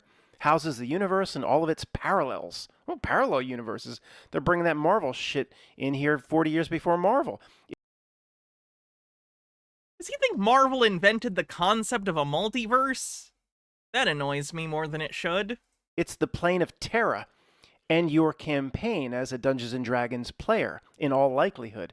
So here it's like, it's almost hinting that you can devise character campaigns outside of the known universe. I mean, what kind of sick little bastards in 7th grade got into that? But hey, I like the big thinking at least. Number 2, the positive material plane, just above. I mean, they're not saying it's flat or anything. There's just no other way to depict it graphically. Like a Positive cross-section. material plane is a place of energy and light, the place which is the source of much that is vital and active, the power supply for good. Is that the vital body? Is that where the higher self is? I don't know. It doesn't matter. It's just fun. Matt, stop saying that. We know. We got the message. Just read and shut up. Sorry. The negative material plane, that's number 3, is the place of antimatter and negative force, the source of power for undead, Hillary Clinton, and the energy area. Clinton's on the bingo card, what? The source of power for undead, Hillary Clinton, and the energy area from Undead Hillary Clinton, okay. which evil grows. Pokemon, go get some brains. That's where maybe the sequential incarnations like Melvin come from, maybe. And then you have the elementals on the outside, air, earth, fire, and water. And finally, number 8, which is, you can barely see, all the way to the right, and mixed all the bubbles and all the circles on the outer edge, is the ethereal or ethereal. I don't know which one it is. Ethereal. The ethereal plane. Please don't correct me in the comments. Please don't tell me where Block Island is. Please only use the comments to move our understanding of reality forward. In Philly, it's $50 and it's ethereal. Okay, is that which surrounds and touches all the other inner planes. Surrounds. It sounds like Yoda speak. It surrounds us, and like the Force, it binds us. That is why you. Obi-Wan said the Force binds us, penetrates us. Failed Dungeons and Dragons. Sorry. The endless parallel worlds of the universe, it binds via the ethereal without being a part of any of them. Any creature able to become ethereal and transform into the ethereal and then return to material form can use this plane to move from one to the other of the inner planes. This is explained fully in the following paragraphs. It is? With us? I don't know if we're going to get into this, guys. But I'm sure there's people listening to this that have done this. I mean, really, that's the type of brain trust we have here. Matt, you do it. I don't do it. I barely know how to take the trash out. Got you a better picture here, guys, a better look at it. That's all. Just sorry I had the other one cut off. We also looked at this diagram, the video a year and a half ago or so on deities and demigods. And no, guys, no need to go back and find that video. We're going much further here, putting more pieces together. A lot of people shared information with me about that video. So it's the astral that takes one, or at least is the link between the planes of existence that I just showed and the paradises or heavens, or where, oh boy, where people would go, not no trying to stop you, where people would go in the afterlife. Not always the afterlife. They're generally the domains of different, like, entities, gods, or things like that, or consortiums of gods. the astral is like the bridge, the rainbow bridge out. And see if Michael and others would agree with that. Tea Time T says, I hate this man. I don't understand this, and I don't want to understand it, but I'm going to complain about it. Again, these are just a small sampling of the afterlives regarding whatever, the way they present it in Dungeons and Dragons is whatever gods or pantheon of gods your character follows. And we'll look at that in just a second, explain how Dungeons and Dragons presents that. But it's based on real, quote, as they present it, myth, real religion as it exists now or existed on Earth, say, over the last thousands of years. And again, the amount of detail and research they've done is just more than anybody could do for a game. That's why I think the game came after the fact. So it showed the ethereal surrounded everything, but the inner planes and outer planes, and the interpretation is that ain't shit. To get really where you really want to go, you need the astral plane. And Tony would probably say that ain't shit. That just you get to your happy hunting grounds or wherever your Norse myth says you go in the afterlife. He says you're far from where you need to be. That's just another part of the trick, another layer of the trap, just like presented in the Matrix movies. Morpheus, he wasn't fighting no war, nothing. He just was trapped in another layer of the Matrix. He was fooled.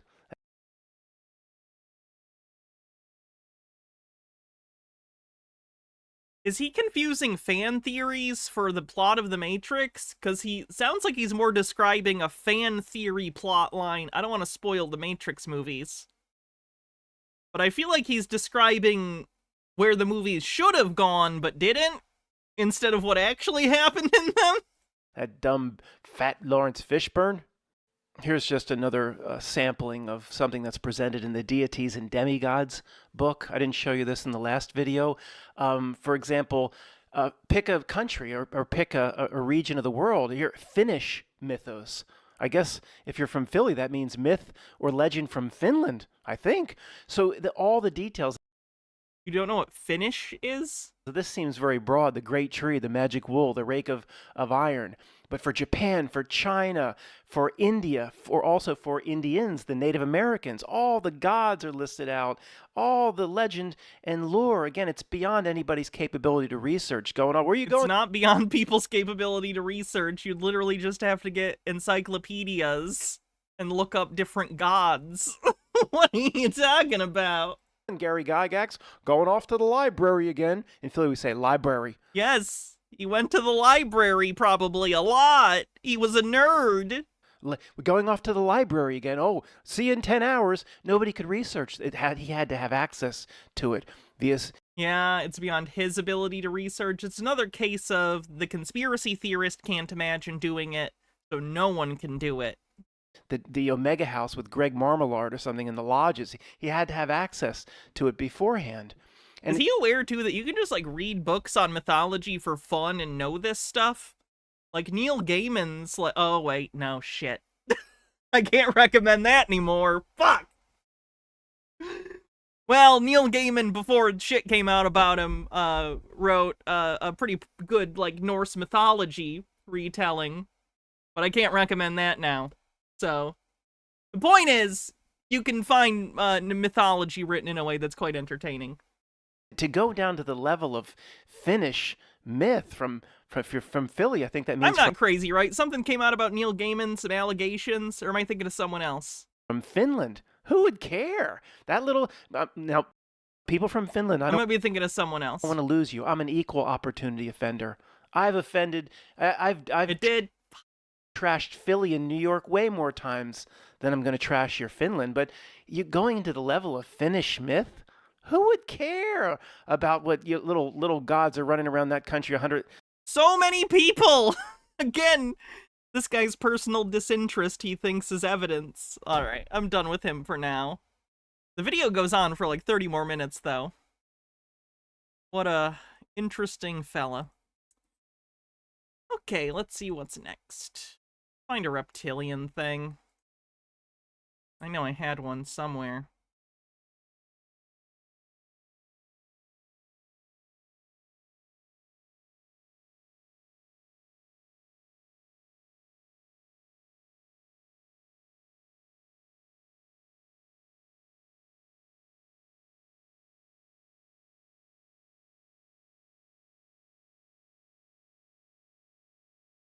Did you know that draconian reptilians, who are interdimensional extraterrestrial beings, are the most ancient race of beings in the entire universe? Uses AI on the bingo card as well as reptilians. This is noted in recent CIA-released UFO documents by the Freedom of Information Act. Really? There's recent CIA documents that talk about reptilians being real? The reptilian draconian empires and societies live in the constellation of Draco, with their main systems called Alpha, Epsilon, and Sigma. There are 7 What about the betas? different ancient reptilian species in the Draconis constellation star systems, but 3 main reptoid races, including the Alpha Draconians, are the most known and feared. They have been permanently on Terra, also known as Earth, for over 15,000 years, and sporadically for much longer. Going back millions of years, archaeological evidence has recently surfaced in modern-day Iraq. I like that they just say archaeological evidence. No further elaboration as to how you could look this up. Revealing small statuettes of lizard people. Oh, there were statues of lizard people. Yeah, that must mean there were lizard people then. Humans have never historically or contemporaneously crafted figures that are part human and part animal. We never do that. It's almost like we should come up with a word for it. How about anthro stuff? We'll just call it anthro stuff. Radiocarbon dating places their origin approximately 50,000 years ago. This evidence is corroborated by the African Dogon tribe and the Aboriginal melanated I'm sorry, did you just say they found statues from 50,000 years ago? No. Australians. There wasn't a human civilization 50,000 years ago. Like, what are you talking about? Declassified documents also indicate that Thanks, Sanzine. Saddam Hussein discovered a Stargate portal. Wait, Saddam Hussein discovered a Stargate and he still got fucking got? Wow. He was like, I could go hide in an underground cave or Stargate. He chose the cave. We all make mistakes. And advanced alien weaponry adorned with winged serpent symbolism, the emblem of the Reptilian Empire. They have colonized over 500 planets by means of infiltration through governments and other leadership positions. At some point, isn't it enough? Reptilians, when is enough enough? Just saying. Maybe the Lieben...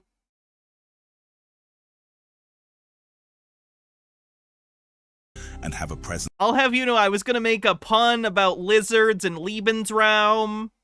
Hannah regrets what she just said on the bingo card. I stopped myself as I was saying it, but that was the joke. Hannah regrets what she just said on the bingo card. Benekagami says, people still recommend The Giver and Ender's Game and just add the caveat that the author is a homophobic piece of shit. Well, I didn't know that about The Giver. That's a bummer.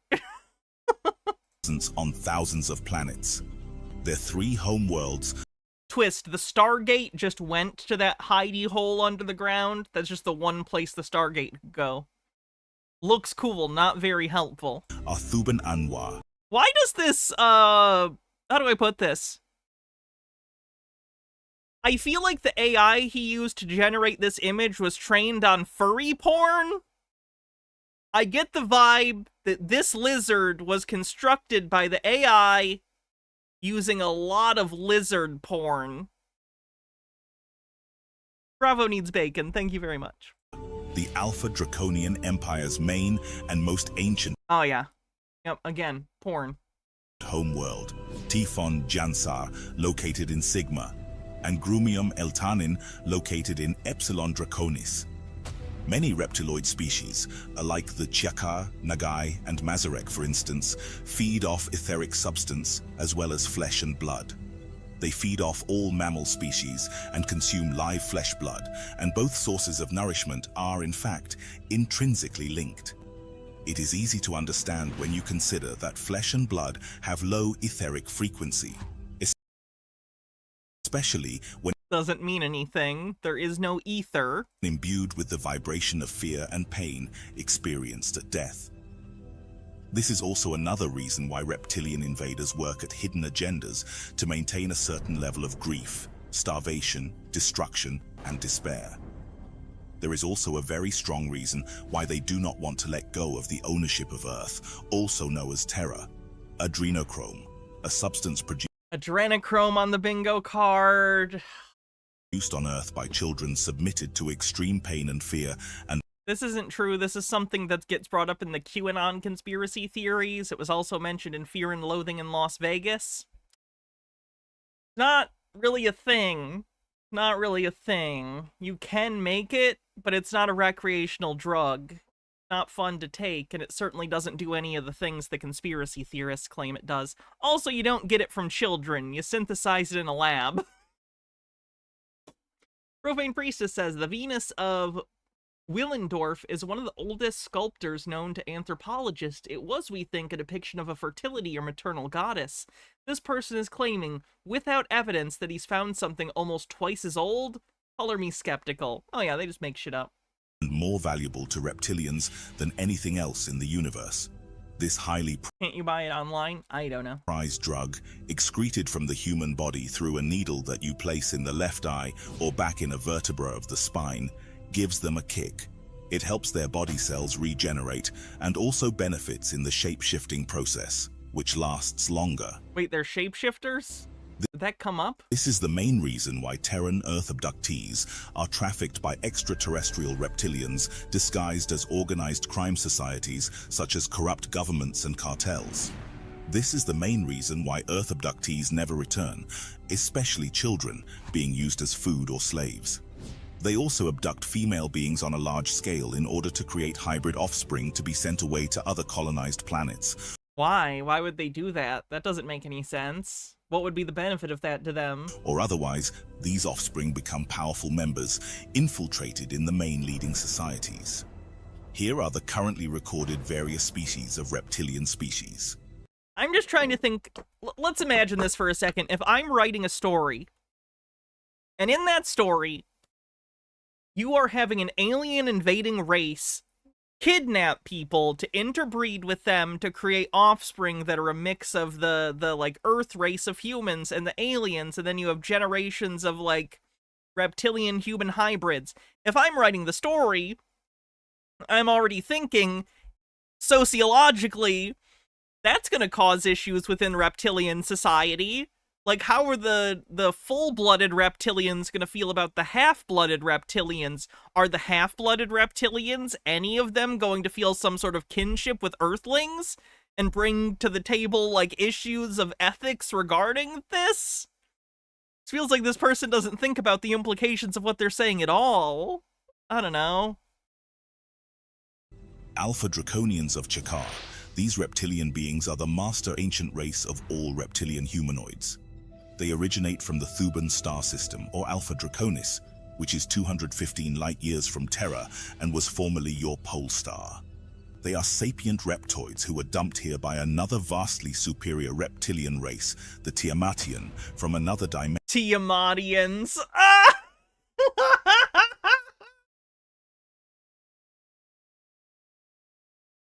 That's a reference to Tiamat.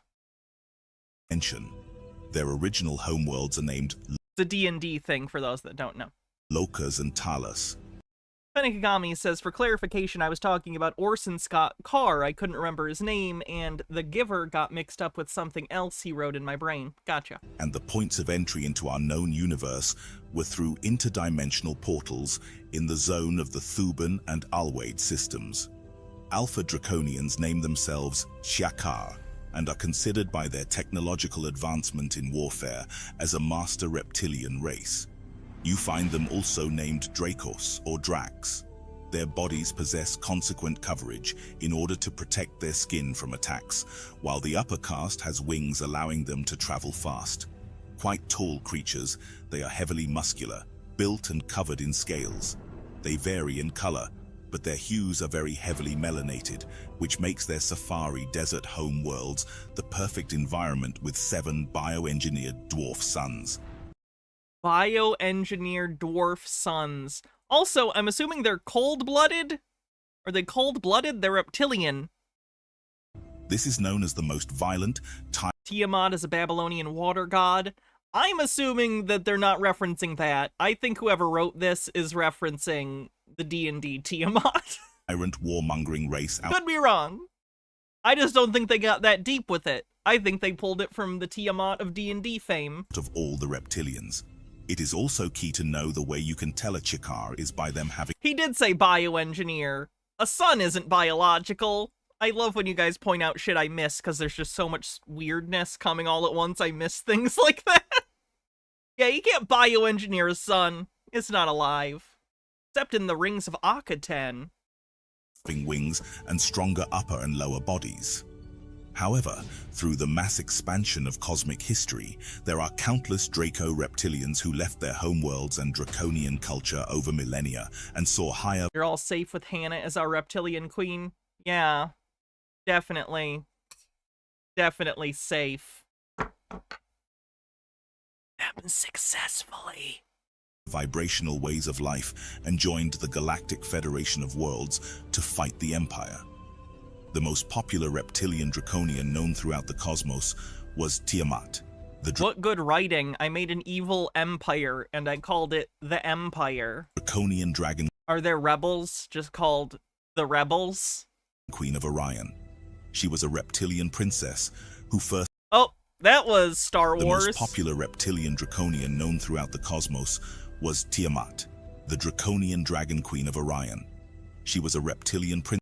This is 100% the AI trying to create a Twi'lek and turning the head tentacles into a scarf.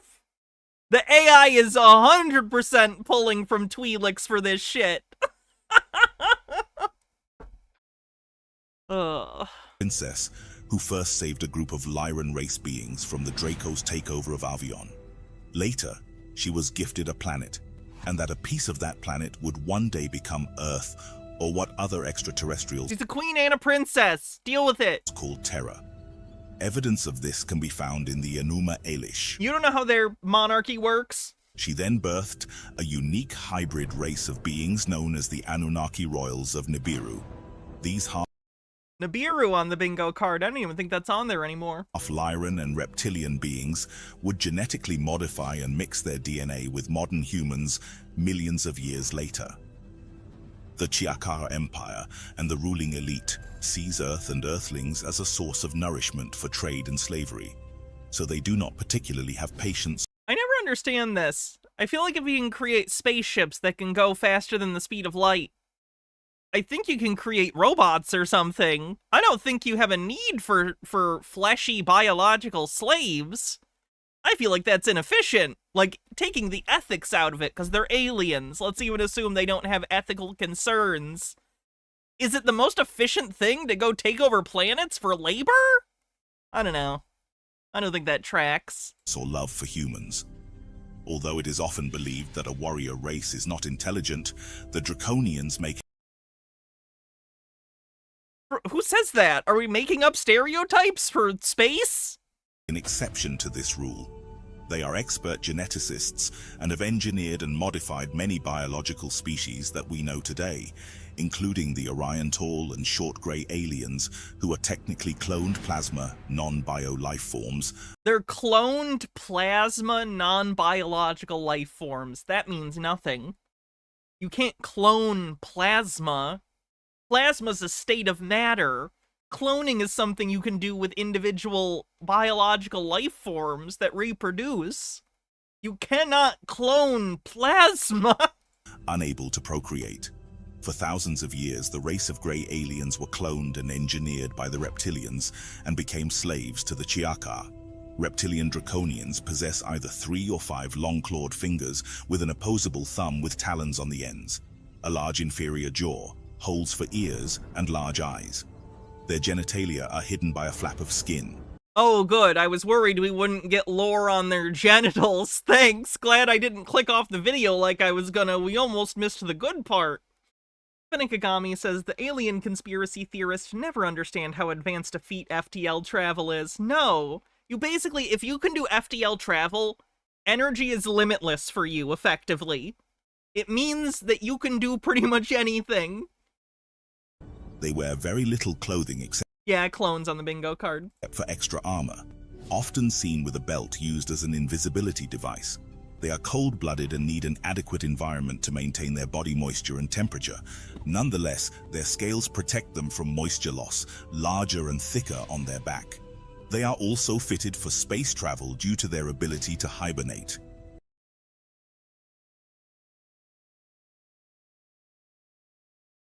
Most, not all, have supernatural technological powers such as shape-shifting, Toriadora says, show me hemipenis. telepathy, I don't even know what that means. interdimensional traveling, and lastly cloaking, which is for high-ranked draconians. They are differentiated into two main types, the Earth Draconians and the Off-World Draconians. The Terra Draconians predate Earthlings by hundreds of millions of years. Like other reptilians, they falsely claim to have originated on Earth millions of years ago, a fact they use to justify their attempt. Didn't you just say they actually did originate? This was written by AI. It's all over the goddamn place. You should have told the AI to write more about the lizard dicks. Anyway, let's move on. Oh, those people who channel. You know those people who do the remote viewing? They did a remote viewing on some sort of crypto thing, and I want to hear what they have to say. Stephen J. Neptune Man says, are we sure this isn't just someone's creative writing prompt? How can someone unironically believe all of this gibberish? I'm sure. It's on a channel entirely devoted to reptilian conspiracy. So we're looking at their projected performance from June of this year out to June. Like I said, this is them trying to remote view things about Cardano, which is a crypto blockchain of some kind. Of 26. Again, that is our market performance, and we asked the viewers to...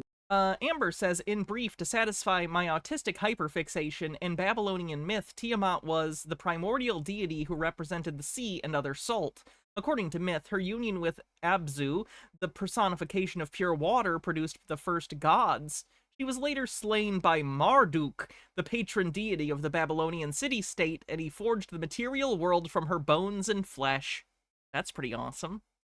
Indicate anything in graphs and charts over the next 2 years. So why don't we get cracking with Daz's session? I nailed this one. This was good. I'm sorry, so they're using their remote viewing abilities to try and get tips on cryptocurrency? Okay. So I had a good ideogram off the bat, lots of... I don't think this is much dumber than cryptocurrency in general. I should be shocked, but honestly, it's not even a standard deviation away from how stupid crypto is anyway, so... sexy downwards, but then upwards action there with a big wow on it. Another ideogram here showing a big... He saw line go up. He closed his eyes and he saw the line go up, which is good! Line go up! Peak with the word skyrocket soon. Then look into the logo and brand here. Started off here. I felt I had several parts to it with these separate parts there, so which made me name it as Cardano because it's the only one I know that has that kind of logo kind of thing. Linear, angular components, several shaped. And the primary person, I felt he was tall, imposing male, over 45, very focused, likes being on stage, public speaking, doing lots of podcasts.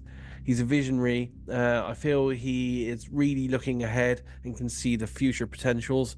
He has a very big long-term plan, and this has a utilitarian feel to it. And I did a chart as well, and my chart here, as you can see, is 1 month, a bit of ups and downs, but generally sideways. A year one, a couple of big peaks moving upwards. Wait, you have to pay to see his... I don't care about your gains, sir. Nice. Well, good job, calling target. It's always always fun when you can go, hey, I think I know what this is. It might be because he wants us to pay him to see his tendies. I've always liked this one, and I own some of this one. So yeah, that's might be one I'm unconsciously favorable on it. All right, moving across my screen, let's go to Mr. Edward. Let's take a peek at your data. Let's take a look here. Cardano. Take a look. It's in a book. Some shit he made up. Shit he made up. Let's see, a little AOL there, energy well. That's got a little bit of the logo. It's got all those. The idea of moving over to a new chain or to a new platform there was movement like an evolving project onto a new DApp or a media platform or something like that, moving from here to here, like they were in the midst of like some kind of a shift of some kind. Something is moving over in regards to the project, either to another chain or platform or another Are we migration. gonna find out in like 50 years there was something in the water supply making people go crazy? Like, I know statistically I look for these people, so I'm finding them. But my entire view of how many just bonkers people there are out there is completely fucked by this show. I walk around thinking, is everyone around me crazy? Probably not. But still, seems like there's a lot of these people. Is taking place. Some ideas here: chain operability and migration. A new partner program, I wondered. Maybe a new staking plan. I don't really follow Cardano too much, so I don't know what this could be. An announcement coming. Well, what kind of an announcement, I wonder? A sharing or partner agreement that is beneficial. A deal is to be made, but what kind of deal was that, I wondered. In generic terms, a deal is worked out that will bring a lot of money to and from this project, and it's for this project. Wait, a lot of money from this project? That would be bad, right? Its creators, meaning the creators of this project are about to become very wealthy from this deal. So the cityscape. What about the holders of the cryptocurrency? Here, the cityscape reminded me of Dubai and its connection to this project. Either deals there, or hats off, depraved ambiance. What do you want me to wear? Or offices there. I had a lot of green for this project. I had some reds. Wearer's choice? A good question.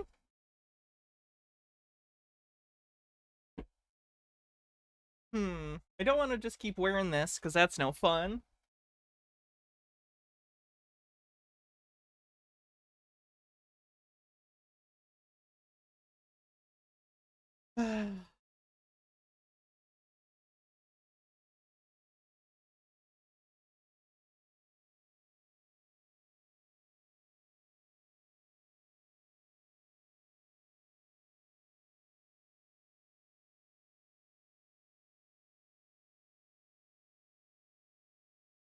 Sure.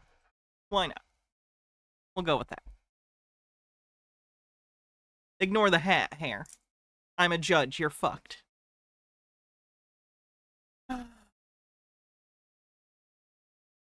Here.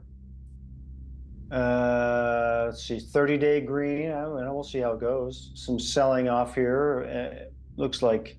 Are they just trying to pump their Cardano bags? Like, what are they doing? I'm so confused. Futureforecastinggroup.com. Oh, they have a whole ass website. Holy crap. Choose a plan. $100 a month or $45 a month to join. What a grift. The end of the year or whatever. And then there's hype factor involved. There's some dips and there's some green. But it chart-wise, it looked pretty good. Awesome. All right, how about Naeem? Looking at the technology, it felt like there's a main chain and then a sub chain. I wrote it's either top 20 or people are expecting it to be top 20. I'm not sure which number it is. I think it's a top 20, is it not? Okay, I'm done with these guys. You get it. You want people to buy your stupid cryptocurrency.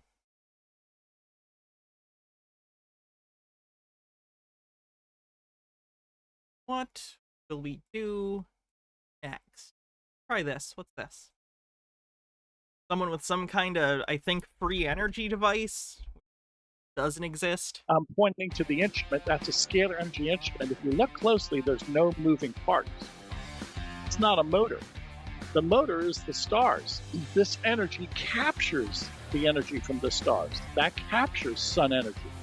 So we don't have to, per se, create the energy. The kinetic energy already exists. To demonstrate these Tesla we'll check bingo soon. coils. All you gotta do is throw Tesla coils on a thing and these people will buy it. Are broadcasting or pulsing scalar energy. So within the vicinity of this instrument is a scalar environment. It's not an electrical environment. And to demonstrate, if I hold a light bulb in my hand, the light bulb's not plugged in close to the instrument, the light bulb will animate, it will light up. Close to the Tesla coil, it's still scalar energy. So what am I saying? Yeah, it's a Tesla coil. It has energy around it, but what's generating it, sir? Scalar energy can illuminate light bulbs just as electricity. This is a scalar energy instrument, okay? Not scalar, what? It behaves like a scalar energy instrument. Here, I'll give you an example. If I hold up a chopping board, a wooden board close to the instrument, okay, the energy will pass through that wooden board.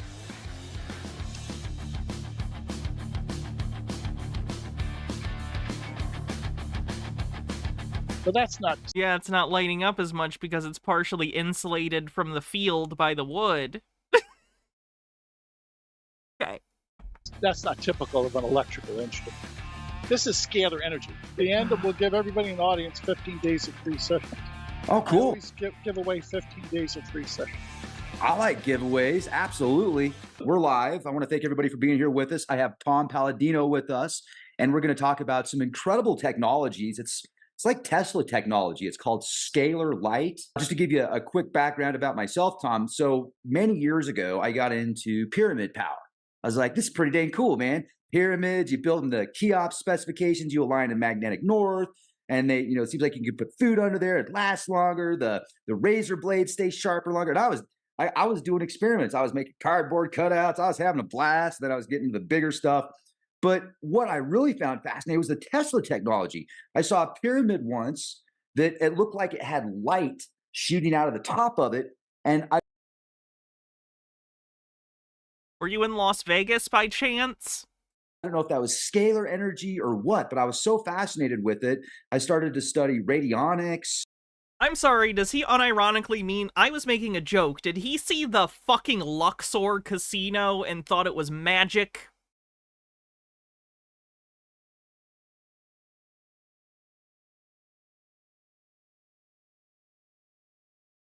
Hannah's so exasperated she puts her head in her hands. I don't know a whole lot about scalar light. So, like, I assume everyone has seen the Luxor, but if you haven't,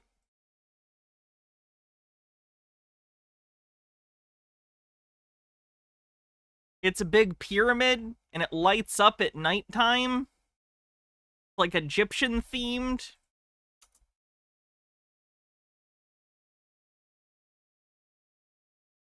You just... We're gonna see it outside at night. There it is at the very end. Because this is exactly what he described. Did he see this and thought it was magic? Oh, God. I'm really glad you're going to tell us about it. So, ladies and gentlemen, check this out. If you haven't seen Tom's work, go to scalarlight.com, and he breaks... By the way, again, no offense to Las Vegas natives or anything, but you have the ugliest skyline in America. It's so bad. Nothing fits together. All the buildings are the tackiest buildings. Terrible skyline. It all down. The kind of place that probably only looks good if you're drunk on the street. He shows you how it works. Even drunk in a building, looking out a window, it looks bad. Does these really cool sessions remotely as well. But, like, tell us about you, Tom. What's your story? Well, first of all, thank you for the invite, and you are an expert. My goodness, you've done some experimenting, so oh yeah, I'm honored that you spend time with this branch of physics. Wait, did Mr. Blast have bingo? Hannah puts head in hands. My researcher, free space, accidentally based reptilians. Yep, that's a win. You won recently though, so you can't win. I started off... You won somewhat recently. As a youngster. But you win in spirit. When I initially read about Nikola Tesla, I was an avid reader. I would read about Tesla. Gifted to someone randomly? Okay, that's fine. I will gift it randomly. That sounds good.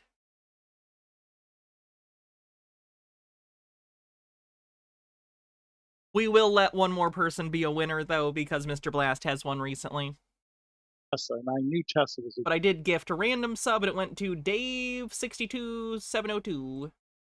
genius, But we're still playing, so if you get a bingo, let me know. Anyone else? and that he was on to something incredible. And later in his life, Tesla was working with scalar energy. He was no longer interested in AC electricity. Trey's napping, it's okay to speak the truth. As far as I'm concerned, all guns are basically the same. And I really gleaned from his work that he was accessing the energy of the stars, the sun. Tesla was no longer, if you will, trying to create some type of motor, some type of kinetic energy. The kinetic energy is from the stars. What does that mean? It means free energy. You don't need a motor. You access the stars. That's where the power is generated. So this offers mankind the prospect of free energy. Getting energy from stars would be solar energy. What do you mean kinetic energy from the stars?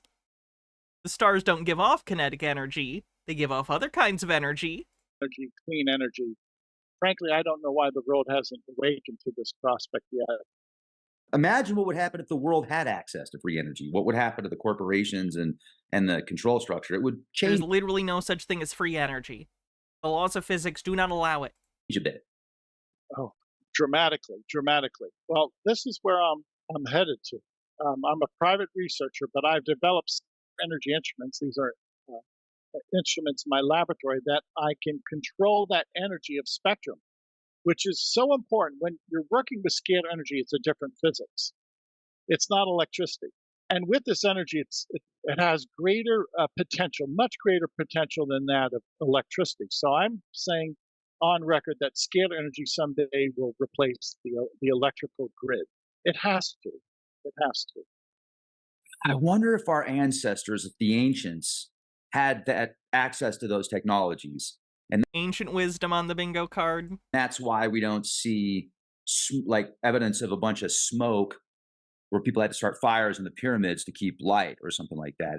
It seems like grids were laid out in a way that they were accessing energy. I'm sorry, he thinks you didn't need torches to see inside pyramids? And first of all, people weren't just going in the pyramids constantly. They were like resting places for the pharaohs. They were like considered holy places. Unless you were a grave robber. But grave robbers use torches. I'm so amazed by this. So let me ask a question. I got to know, like, tell us more about scalar energy. Where does it originate? What is it? Get like for the nerds out there that, you know, I took my glasses off a second ago, I'll put them back on. I need some tape in between here, but like, tell us about the details, man. This is awesome. The details are this. It's fundamental. Light energy is fundamental. What does that mean? Light is the prime mover of creation, of nature. So if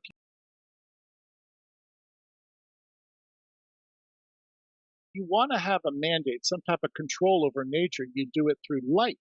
And that's why scalar light research is so important. We're going back to the first cause. As I mentioned, this is... Light is a result of things. It is not the first cause. I assume he's referencing this because of the Bible. Because in the beginning, God said, "Let there be light," and there was light, and it was good. I think he's gesturing towards biblical creationism.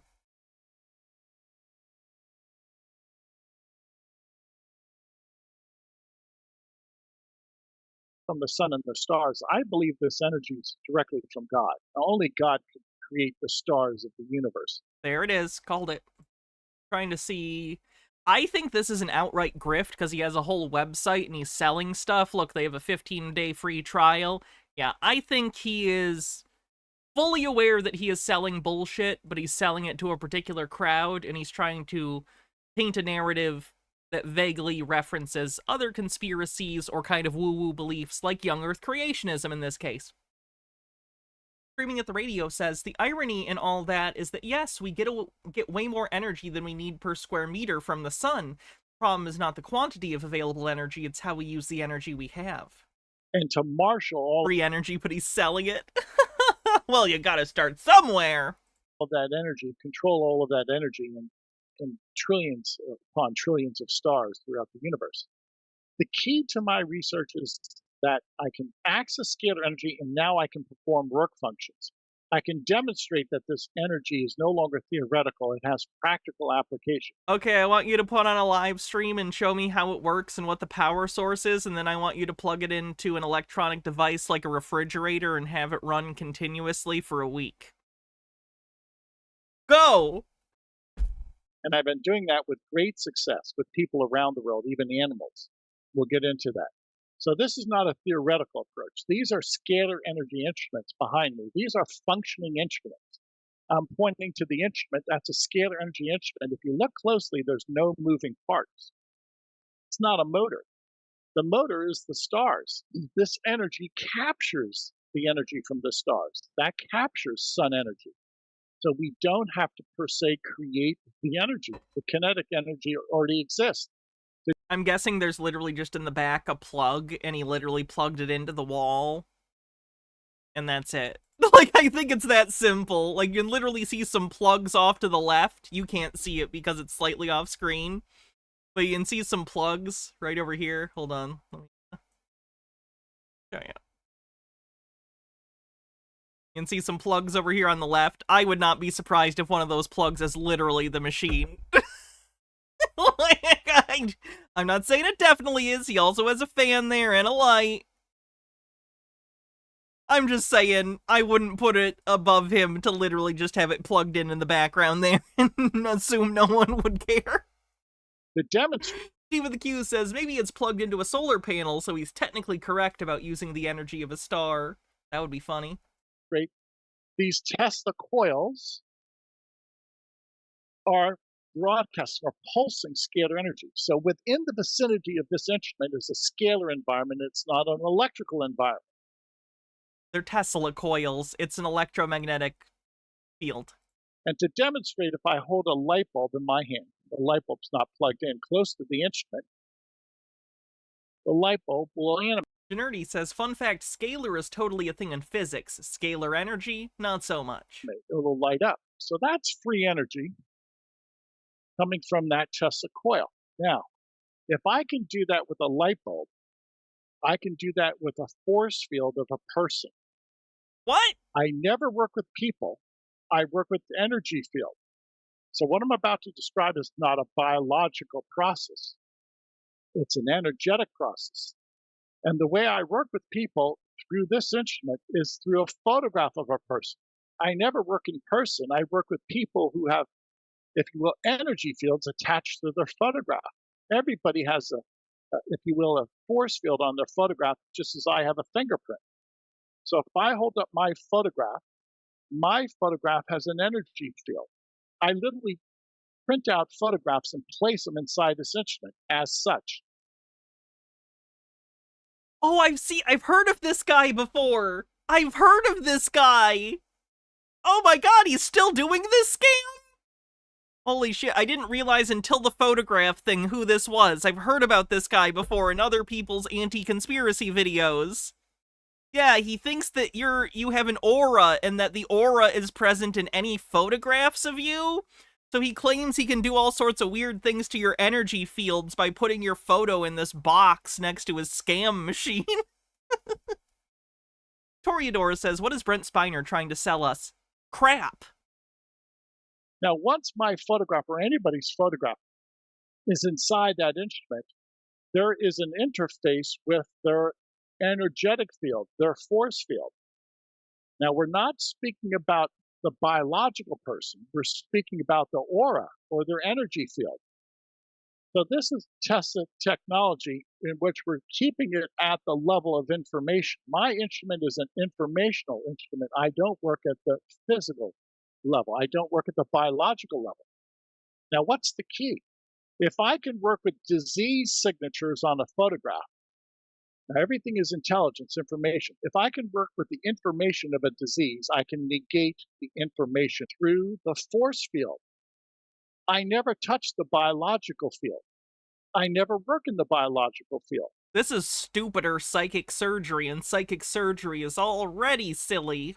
So this is a new way of help, working through energy fields, and then identifying, say, a micro. I guess this is a better way to do psychic surgery if you don't like touching animal guts. microbe in the energy field and eliminating the microbe in the energy field. Interesting. All right. So then, like, what is the difference between scalar energy and electromagnetic energy? Scalar energy, I'm going to show a photograph, and this will resonate with you. This photograph is taken from a pyramid. This is a Tesla coil. No, I don't know where that's from, but that's not an actual photo that's been unaltered. Oh god. Oh god. And it was... Look at this photograph! Every time I do, it makes me laugh. Time-lapse photography, probably a minute or so, in which once that scalar wave emanates out of the pyramid, it forms a double helix. Oh, this guy's such a grifter. This is embarrassing. That's a scalar wave. That's not electricity. Now, when that scalar wave, that double helix breaks down, one helix... Yeah, the pyramid's shooting DNA at the sky. Why wouldn't it? ...break down into electricity, the other will break down into magnetism. So... Wait, what? That's not electricity. Now, when that scalar wave, that double helix breaks down, one helix will break down into electricity, the other will break down into magnetism. One helix will break down into electricity and the other will break down into magnetism. These are not separate. It's electromagnetism for a reason. They're different aspects of the same thing. They aren't separate things. So when you, if you will, break down, if you compromise that scalar They're wave, different properties of the same force. It will convert automatically into electromagnetic energy. This is what Tesla's discovered. This is what I have discovered. When Tesla discovered the love a man could have with a bird. I have this instrument on, it's a scalar wave. When it leaves the vicinity of this laboratory, then it breaks down into electricity and magnetism. And also alternating current, so pretty good. So I have proven that I can take a scalar wave and it will eventually decompose or break down, degrade into electricity and magnetism. Now, that should be taught in every science class around the world. But it really shouldn't. It's not, because this technology is suppressed. When I say a photograph has a force field, and that this is a custom-built instrument that I can access the force field, my work has never been duplicated. The governments of the... I'm sorry, does he think the lack of the ability to duplicate his results is of benefit to him?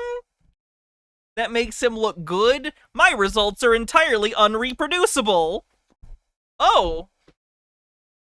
Seems like you're doing something wrong then. No, Turing wasn't the pigeon one. That's Tesla. Turing was gay. And they forced him to be chemically castrated, and instead he ended his own life. The world still don't understand Tesla technology. After 100 years, Tesla is still a mystery. How many views does this video have? 8,742. And this came out a little under a month ago. Sadly, and again, to underscore the matter, later in his life, Tesla was working with scalar energy. Well, most people don't realize that. They don't realize that there's two energies. You mean there's two energies? There's more than... There's electromagnetic energy, there's potential energy. The fuck are you talking about? There's kinetic energy. Glad you described that. You know, I'm looking... Chemical energy. Looking at the double helix, that image is very similar to the image that I brought up earlier. Yeah, misunderstanding of the scientific method on the bingo card. I don't know if the one that I saw was the same or not, but it did have that beam shooting out of the pyramid, and that's why I was so fascinated. Why is he not questioning that photograph at all? Where was it from? When was it taken? Where did you get that? Like, he just took it at face value, like, ooh, you had a photo. Like, how are you this not inquisitive? Is he giving you a cut? Like, why are you not questioning this at all? Looks like DNA almost. Oh man, it's almost like he designed it like that. To grift people. That looks a lot like DNA. Oh. If you look at the composition of a scalar wave, ratio and proportion are identical to human DNA. So it's my contention that a scalar wave creates and maintains our DNA. Fuck this guy. Fuck this guy. I'm so upset. In other words, DNA receives its instructions from scalar energy. All genomic forms receive their instructions from scalar energy, which stands to reason energy light is fundamental. What creates energy light? What does it create? DNA. What sustains DNA? Light energy. Light energy is at the top of creation. This guy and David Wynn Miller could have a really good word salad competition. First cause. We'd all be eating for weeks. DNA is a manifestation of light. It's not. That's how important this topic is. I've heard of Kirlian photography. I've actually got a couple of photos of myself throughout the years where somebody used the Kirlian camera to take an image of my aura. So I know absolutely that is legit. Yes. And someone used a trick camera. So auras are totes real, bro. What's so fascinating to me, Tom, is the ancients knew also. Yes, like yes, they did. The ancients knew. AKA, I believe things ancient people believed, and I'm going to pretend that validates my belief. And they were spot on, even if yes, they were. Okay, I got to be done with this guy. He's just pissing me off. Like, I can't even be jokey about it. He's just making me mad in that he's clearly like a full-on grifter, and that just pisses me off. So I'm going to go ahead and move on. Look at the bingo card real quick. Clones. Ancient wisdom. Uses AI. Adrenochrome. Incorrectly believes evidence is self-evident. Vibes-based conspiracy. Believes sci-fi tech exists. Shilling, scamming. Correlation isn't causation. Word salad. Idiot thinks they're a genius. Hannah puts her head in her hands. Clinton, Biden, Obama's. Satanic.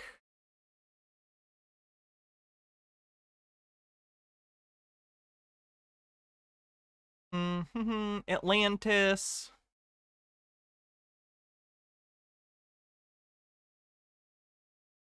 Reptilians. Hannah regrets something she just said. Illuminati Freemasons. Popular game, media is evil.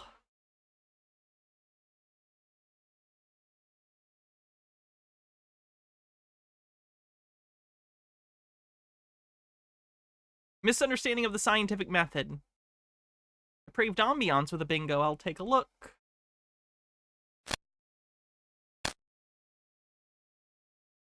Planet X Nibiru. Correlation isn't causation. Shilling Reptilians. Clintons, Bidens, Obamas. You did it! You did it. The Depraved Ambiance wins our second bingo. I will write your name down. Let me know when you would like to redeem that. 10.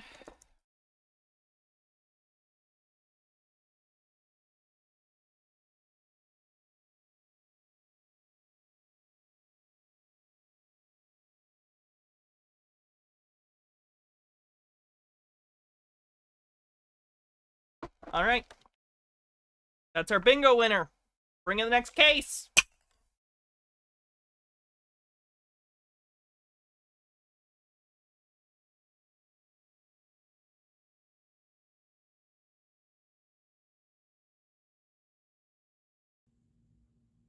Second, I think this is stuck. It keeps doing this. It keeps getting stuck on the main.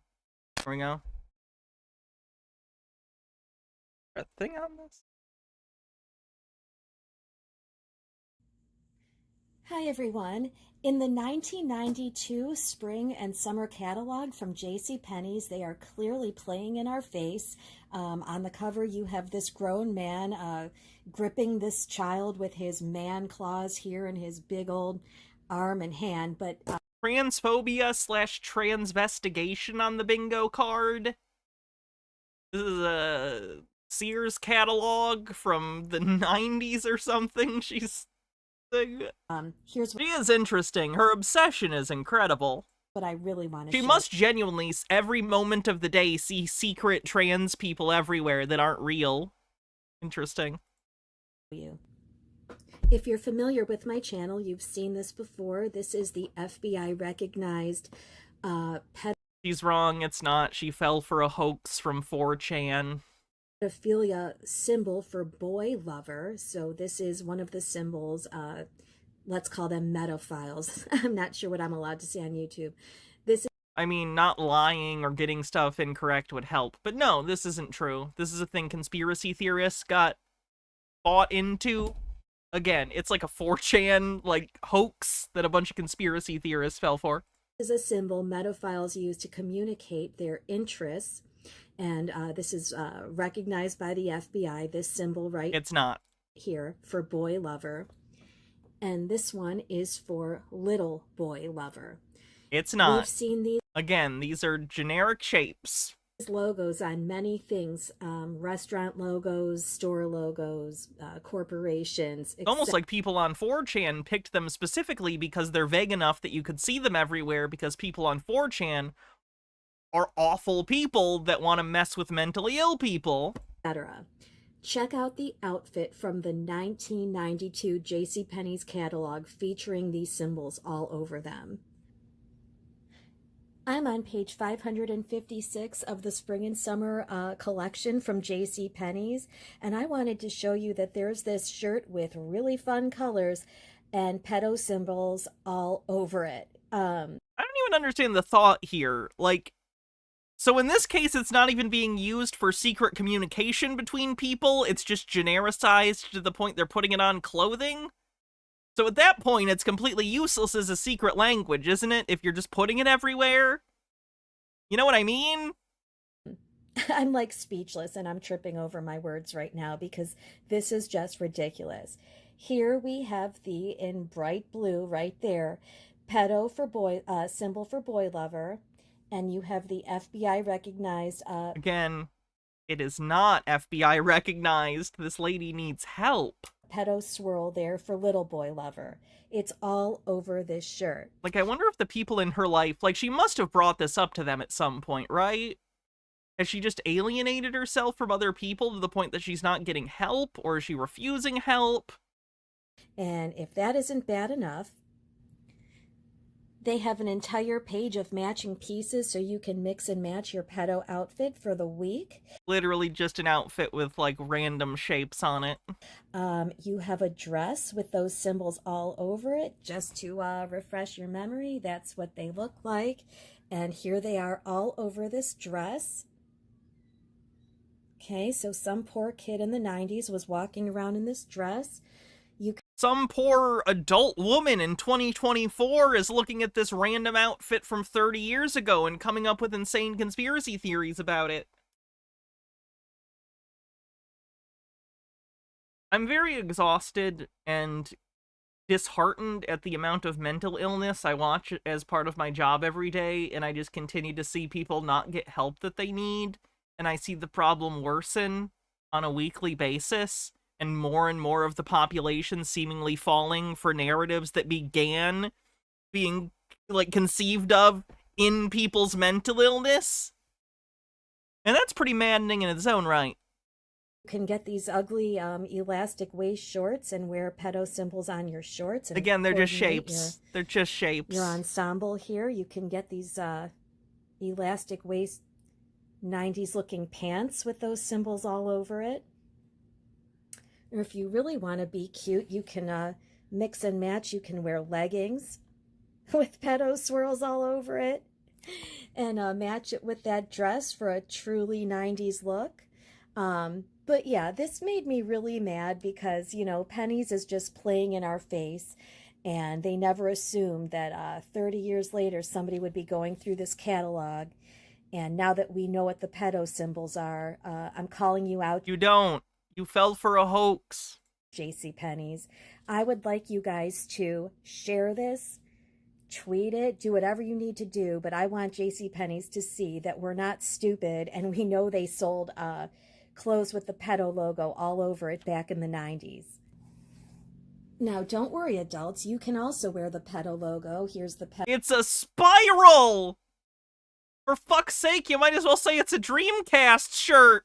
Pedo swirl on this incredible early 90s sweater, and you also got the Illuminati pyramid, 2 for 1. That's a triangle! You know, you can wear them both on this sweater. And it also comes in red if you prefer red with the pedo swirl. They've also cleverly disguised it on this fun patterned shirt here, you know, a tic-tac-toe board full of pedo symbols there. That's not a tic-tac-toe board. There's too many rows. 3 by 3 for tic-tac-toe. They've also cleverly disguised it as the sun here, pedo swirl's sun. Oh, and I didn't even notice the border looks just like the Boy Lover logo there. The Boy Lover pyramid. That one right there, you see it's going around the outside of the shirt there. That's amazing. Another Illuminati. Sorry, when she said boy lover symbol, it just reminded me of the scene from Psycho Goreman where he's like, maybe I do like hunky boys.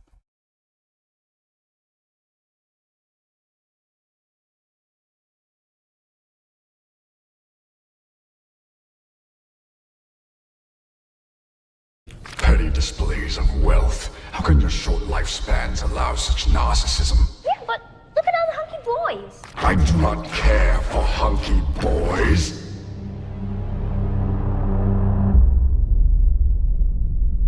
Or do I? If you haven't seen Psycho Goreman, watch Psycho Goreman!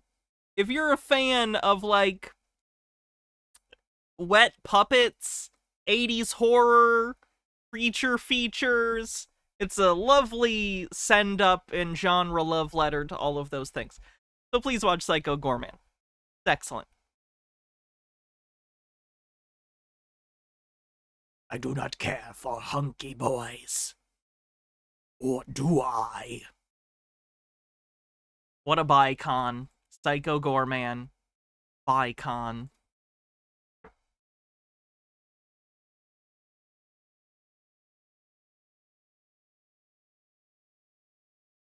We have located a map that is no longer here, but we have found a photo of it, and I'm going to show it to the world today.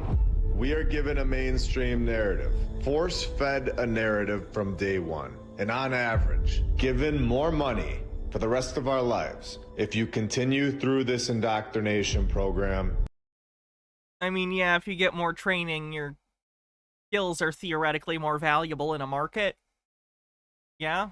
This system longer than everybody else and call it college. We are told these narratives for decades, molding our minds to believe that cathedrals, such as the Hereford Cathedral, was completed in the year 1250, 774 years ago, where we have shown that the mainstream narrative tells us that basically nobody was even here, telling us that the population. A lot of people were here. What do you mean no one was here? The population exploded recently, and I say recently as in the last, like, 150 years or so, because of things like vaccines and modern medicines that have allowed people to have longer lifespans and to lower infant mortality rates considerably. Population of nobody was so much more advanced than billions of people that we have today, while at the same time telling us that we are evolving and advancing.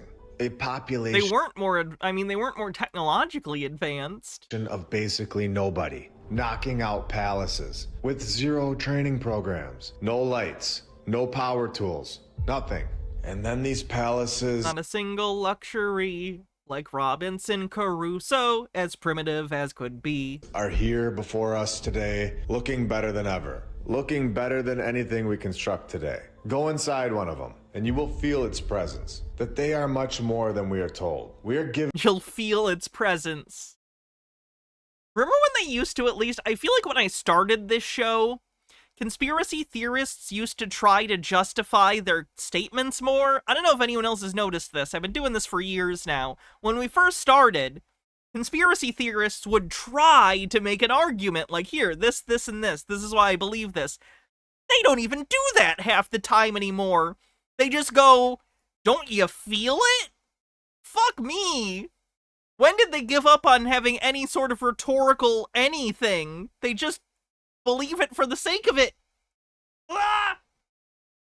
Given a narrative that holds keys. Keys that we have found right here on this channel. We have exposed these patterns to the whole world. We have shown that these narratives all over the world are created by the same source. These keys are given to us. And in my opinion, they have always been here, where they were just waiting to see who could find them. I think this is a game, and lucky for us, it's a game that we are very...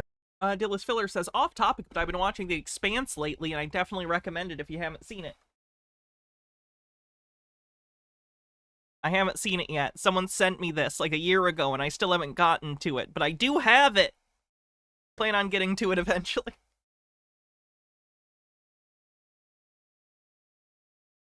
Very good at. When we dig deeper, I have a lot of movies and TV shows into this Hereford Cathedral, and we find that its origins held an even earlier... It makes me sad that no matter how long I live, I'll always die without finishing everything on my list of things I want to watch. Because I'm always adding more even as I watch things. So even if I lived to be like 120 years old, which I won't,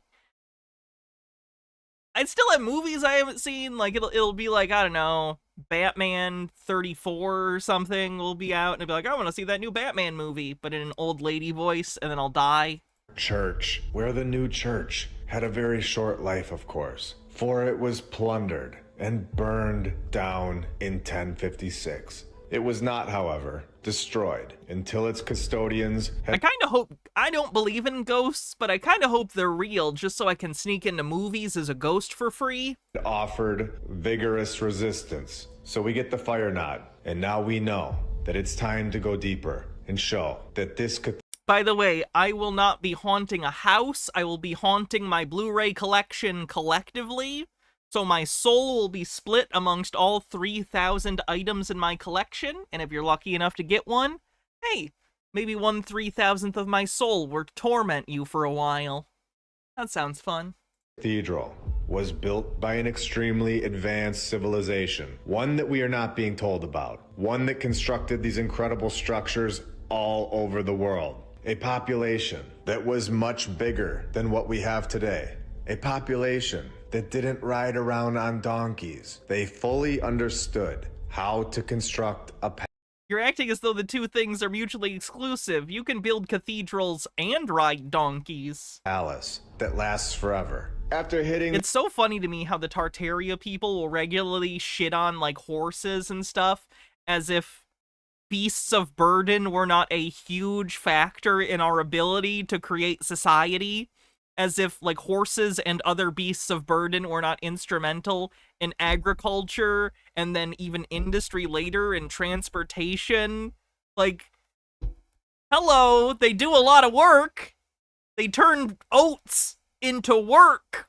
That's pretty good. The chisel with a hammer all day long. They did not go over to their horse parking spot, where the He's saying that like it's a joke. Yeah, you'd put your horse somewhere. You'd, like, hitch it up at, like, a hitching post. horse was just standing all day long. They did not... Horses can sit down. Horses can lay down, for the record. In case you don't know that about horses, they don't have to stand up all the time. ride their horse home and sleep in a wooden shed. This extremely advanced group of people, this group is being hidden from us. And the proof They're not. is all over the world. And the coolest part about this research, in my opinion, is that you can go inside these palaces today And they're in almost every single city in the world. Hereford Castle. Check the... Benekagami says, personally, I'm sad that for at least 10 years or so at minimum, the economies and communities of entire states are going to be fucked because this shit has rotted people's brains so much that they've taken for granted how essential a basic education is to our standard of living. Oh yeah, things aren't great. Inside out. Look at those wooden plank benches compared to the incredible construction of the palace itself. Look at the ceilings. The craziest part about this is that there was never a bad construction company in the 1250s, according to the mainstream narrative. Not Sir, if there was something that was constructed poorly back then, you wouldn't see it today because it was poorly constructed and fell apart. By definition, the ones that survived until now were the ones that were constructed with longevity in mind and were successfully executed. Not a single flaw in any country. This fact alone should have alarms survivorship bias going off in everybody's head, if they haven't been going off already. And if they're not going off, I'm gonna fix that right now. A place of worship has existed on the exact same site of this present building since the 700s or earlier. Another narrative where there are multiple buildings on the same site. And we have all the documents backing this statement up. No. This cathedral has the largest... What do you mean no? You just said no? What do you mean no? You can't just say no. Library of chained books in the world, where this gets very interesting. This palace is home to the Mappa Mundi, which is its most famous treasure. A map from the old world, in my opinion. We are told this is from over 700 years ago. A map of the old world with Jerusalem at its center. Are we ready to go even deeper? A larger Mappa Mundi, the Ebstorf map. I'm worried where he's gonna go with this Jerusalem thing. Profane Priestess says, I used to feel that way, but these days I think the relative shortness of human life is a blessing. If there's time enough in our lives only for a small fraction of the world, I think, is part that makes it special. Were you to live eternally, you would grow bored, don't you think? Your existence is rare and a special thing. You'll never run out of things to see. Strive to live for such that in your waning years you can look back and say, I'm content, it was enough. I get what you're saying, and that's kind of a narrative you have to make peace with and be happy with, but on some level, I view it as a cope that human beings have. I'm not saying it's wrong, you need to cope. I'm just saying, I feel like it's the kind of thing you say when you have to die. You know what I mean? It's the kind of thing you go, well, you can't do anything about it, so I should come up with a positive spin on it, you know? But whatever. I'm a cynical bitch. Was destroyed by Allied bombings in 1943. Like, let me put it this way. I don't think, like, an immortal species would have that same view on mortality. I think they would find it horrifying.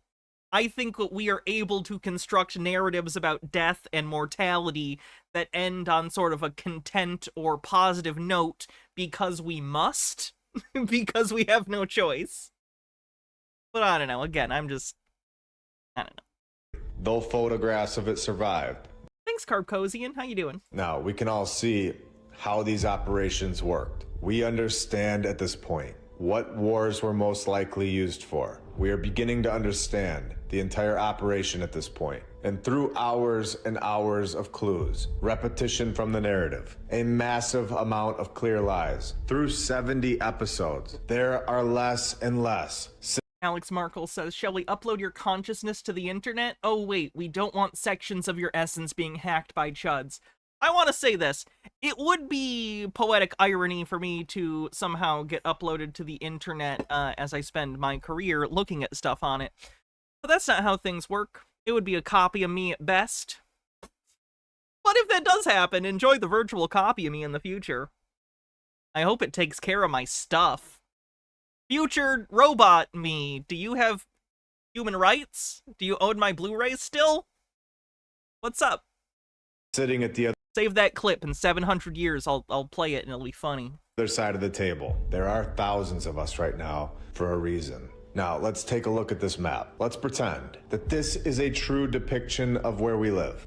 Okay, I can pretend. Do you know what that word means? Bombing the other one in 1946. Obviously, deliberately destroying it. We can see Jerusalem is right here in the center. with Jesus on the cross. You have mermaids down here and a clear depiction of a griffin, which we know is linked to Tartaria. All of this showing me that there is so much more to our true history than what we are being told in these classrooms. This place that we live is not at all what we are told. On the right, why does it seem like the kind of people who didn't pay attention in school at all are the people that are most likely to say it's filled with lies? hand side, you have people with faces on their chest. And right above Jesus, you have the Tower of Babel. Now, normally when something is written down, I have a very hard time believing it to be real. But the fact that they bombed the other one definitely shows me that there's something about this map that... Sir, it was Europe during World War II. A lot of things were bombed. Why did that happen? What happened? Video died. Try that again. We have located part about D at the other side of the table. There are the other one in 1946, obviously deliberately destroying it. We can see Jerusalem. Obviously. A lot of old world churches were destroyed in World War II. It sucks. It wasn't a conspiracy, though. It was war and them bombing a bunch of places.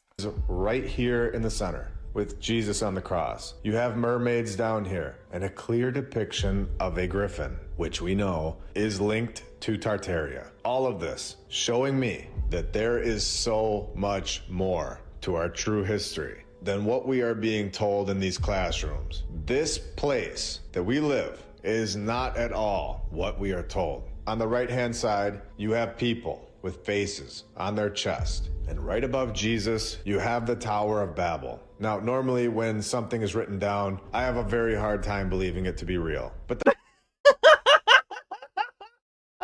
What a difficult way to go through life. You don't trust things that are written down? What happens if you make, like, if you write a grocery list, you go to the store and go, I don't know, seems sus. Like, what do you mean you're suspicious of things written down? That's most things we know! What do you mean? What? the fact that they bombed the other one definitely shows me that there's something about this map that is very important to us. Let's take a look at the one that they bombed. This is where they tell us that in 1843, they found this map in a convent in northern Germany. It was 12 feet by 12 feet. Again, all centered around Jerusalem. And remember that they tell us a very interesting detail, that they found this map in 1843, where exactly 100 years later, on the dot, in 1943, they bombed it. And I mean, it's not on the dot. It wasn't like the same day. 100 years later, yeah, but you know, that doesn't make it magic? Destroyed it during the Allied bombings. All of this happening during our current civilization, wiping out possibly the true history, possibly the true map. If this place that we live is really centered around Jerusalem, and in 1946 the narrative changed, bombing this map and possibly other things inside that building that would have given a lot of stuff away to us, which was of course also in northern Germany, where you can begin to put the pieces together. And I'm just gonna do it. I'm gonna try and keep this as platform friendly as I can. Reminder, I am always on Rumble as well. Just follow me over there so you always have it. But you can see what this bombing was, in my opinion, all about. 1946, Germany. The map is gone. This man, a German aerospace engineer. Oh, Werner von Braun. One sec, I'm saving this guy's channel so I can have it later. And space architect. Member of the party that I'm not going to say, so we can keep going. He was the leading figure in development of rocket technology in, you guessed it, where he Operation Paperclip. He also worked with a guy named Walt, and you can see his last name right here, which popularized the idea of space travel. We all need to understand at this point that there was zero space talk before this. This space talk is all brand new and all a part of this. I mean, that's anything that is a new concept. I mean, people, to be clear, people had conceptualized, like, going into space prior to this. Look at Lumiere's A Trip to the Moon, for instance. So popular culture or culture art had depicted people going to the moon or other planets. Jules Verne, From the Earth to the Moon. So that's just untrue. The idea that, like, space travel had not been conceived of is just objectively untrue. It just was hitherto an impossibility until rocketry became a thing.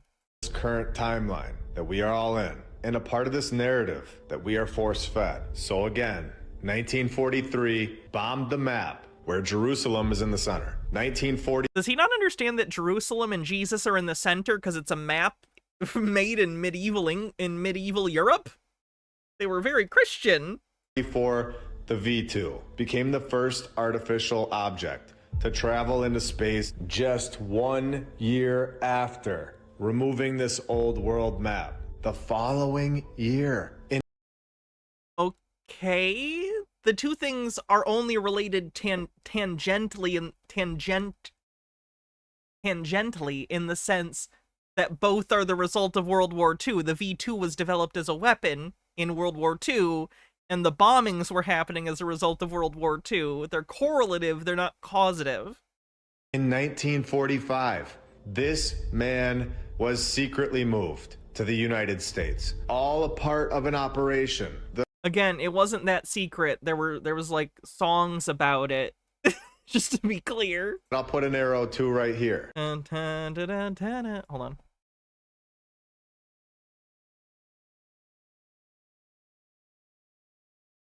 You've probably seen this, but if not, we'll check it out. Profane Priestess says, as someone who has a great passion for history and anthropology, this man makes me profoundly sad. Rather than learn that from this war, rather than learn from this that war is a terrible tragedy, a terrible waste of human life and potential, he chooses to indulge in denial. I don't know, there's a great deal to learn from our history if you let go of your ego, but they refuse. Yeah, it's unfortunate.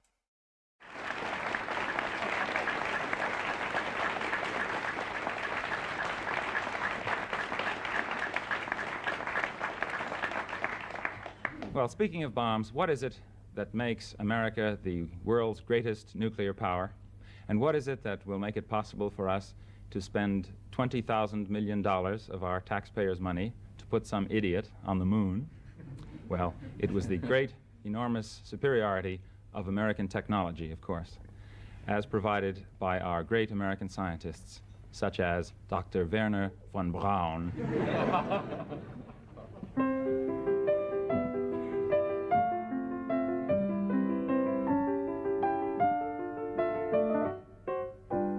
Gather round while I sing you of Werner von Braun, a man whose allegiance is ruled by expedience. Call him a Nazi, he won't even frown. Nazi schmazi, says Werner von Braun. Don't say that he's hypocritical, say rather that he's apolitical. Once the rockets are up, who cares where they come down? That's not my department, says Werner von Braun. Some have harsh words for this man of renown, but some think our attitude should be one of gratitude, like the widows and cripples in old London town, who owe their large pensions to Werner von Braun. You too may be a big hero once you've learned to count backwards to zero. In German or English, I know how to count down. And I'm learning Chinese, says Werner von Braun. I do want to show one more by him that's really good.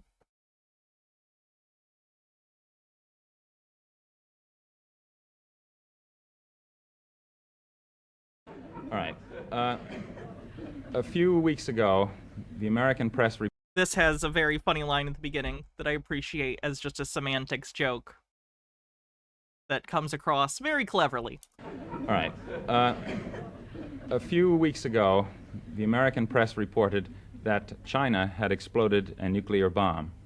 Now, this was a great leap forward for China, of course, but it was an even greater leap forward for the American press, because for the first time they called it China instead of Red China. For 18 years they've been hoping it would just go away. And for the first time they called it a bomb instead of a device. Okay, this is actually slightly different than the recording I have. I have a different one where he starts with something along the lines of, China, which we call Red China, detonated a bomb, which we called a device. Smoother line. So, with China... Just funny in one phrase how he points out how our semantics make a difference as to how people perceive news stories and stuff. Possessing the bomb, it makes us wonder, who's next?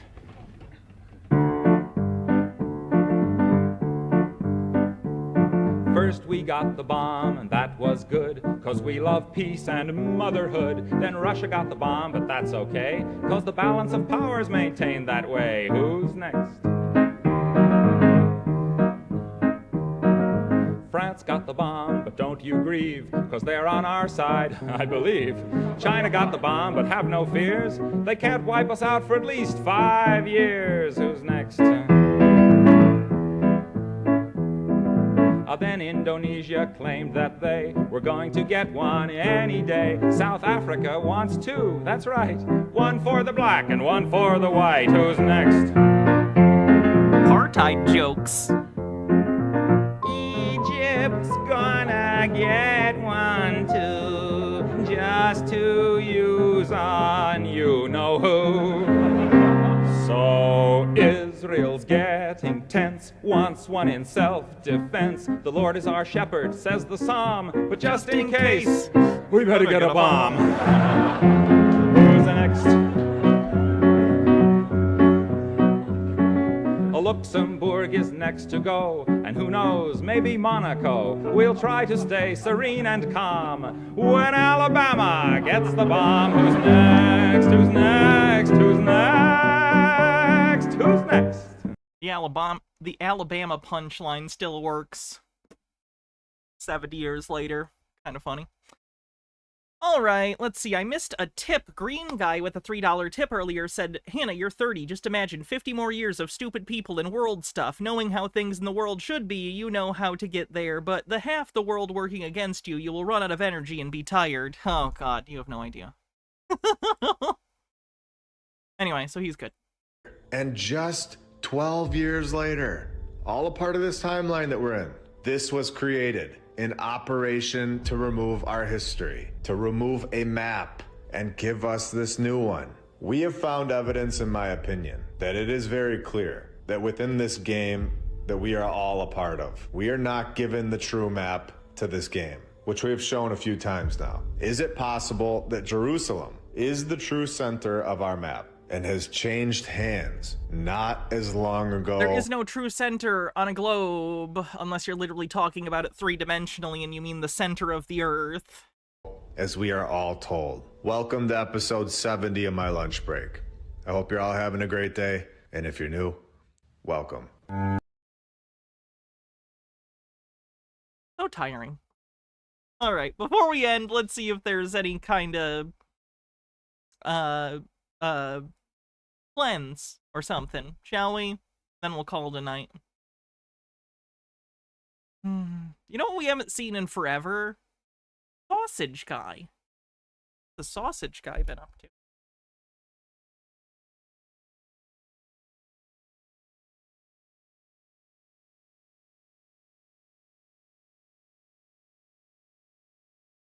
Ew. With these ingredients combined, we will make our soup. Look at that, we got it. We got onions and meat, and we're already on the basis of making a good soup. That'll be our dumplings. And it's only a small drink, so we're gonna have to cut our soup with some water. We've only been cooking for half an hour, but let's check on it. Oh my God! Look at the size of that thing! We'll check on this in a few more minutes. Alright, it's been just over 2 hours, and the bread is soaking up most of the soup here. I mean, the broth looks rich and delicious. Here we go!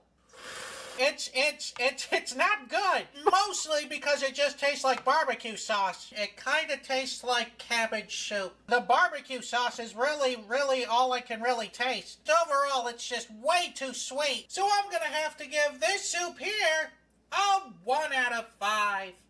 Well, that was disgusting. What did he expect? Alright, let's see who we're gonna raid on Twitch. Thanks everyone for hanging out. I appreciate it. It's been fun. If you could, if you're on YouTube, do me a favor and like the stream. Return to the house. Well, I'm sure it looked childish running around the house. I regret taking the paint away from the kids while they were painting. What is it? I don't know. Who are we gonna raid? 27. Jack doing. I haven't raided Surus in forever. We'll raid Surus. Alright. Have a great night, everyone. Love you too, Mr. Blast. I will see you tomorrow. We should be doing a stream with Cassifel later in the day. I plan on doing something else midday. Maybe chili stuff. If not chili stuff tomorrow, then the next day. But I do want to get that chili delete laws video out because, well, we haven't covered it since he got out of jail. So I would like to cover a little bit of the trial, or rather a little bit of the, appeal that he won, and then his video after getting out. Should be good. But like I said, we'll be doing a Cassifel stream later in the day. So I'll see y'all later. Have a great night, everyone. And, case adjourned. You're all guilty. See you in jail. Bye, everyone.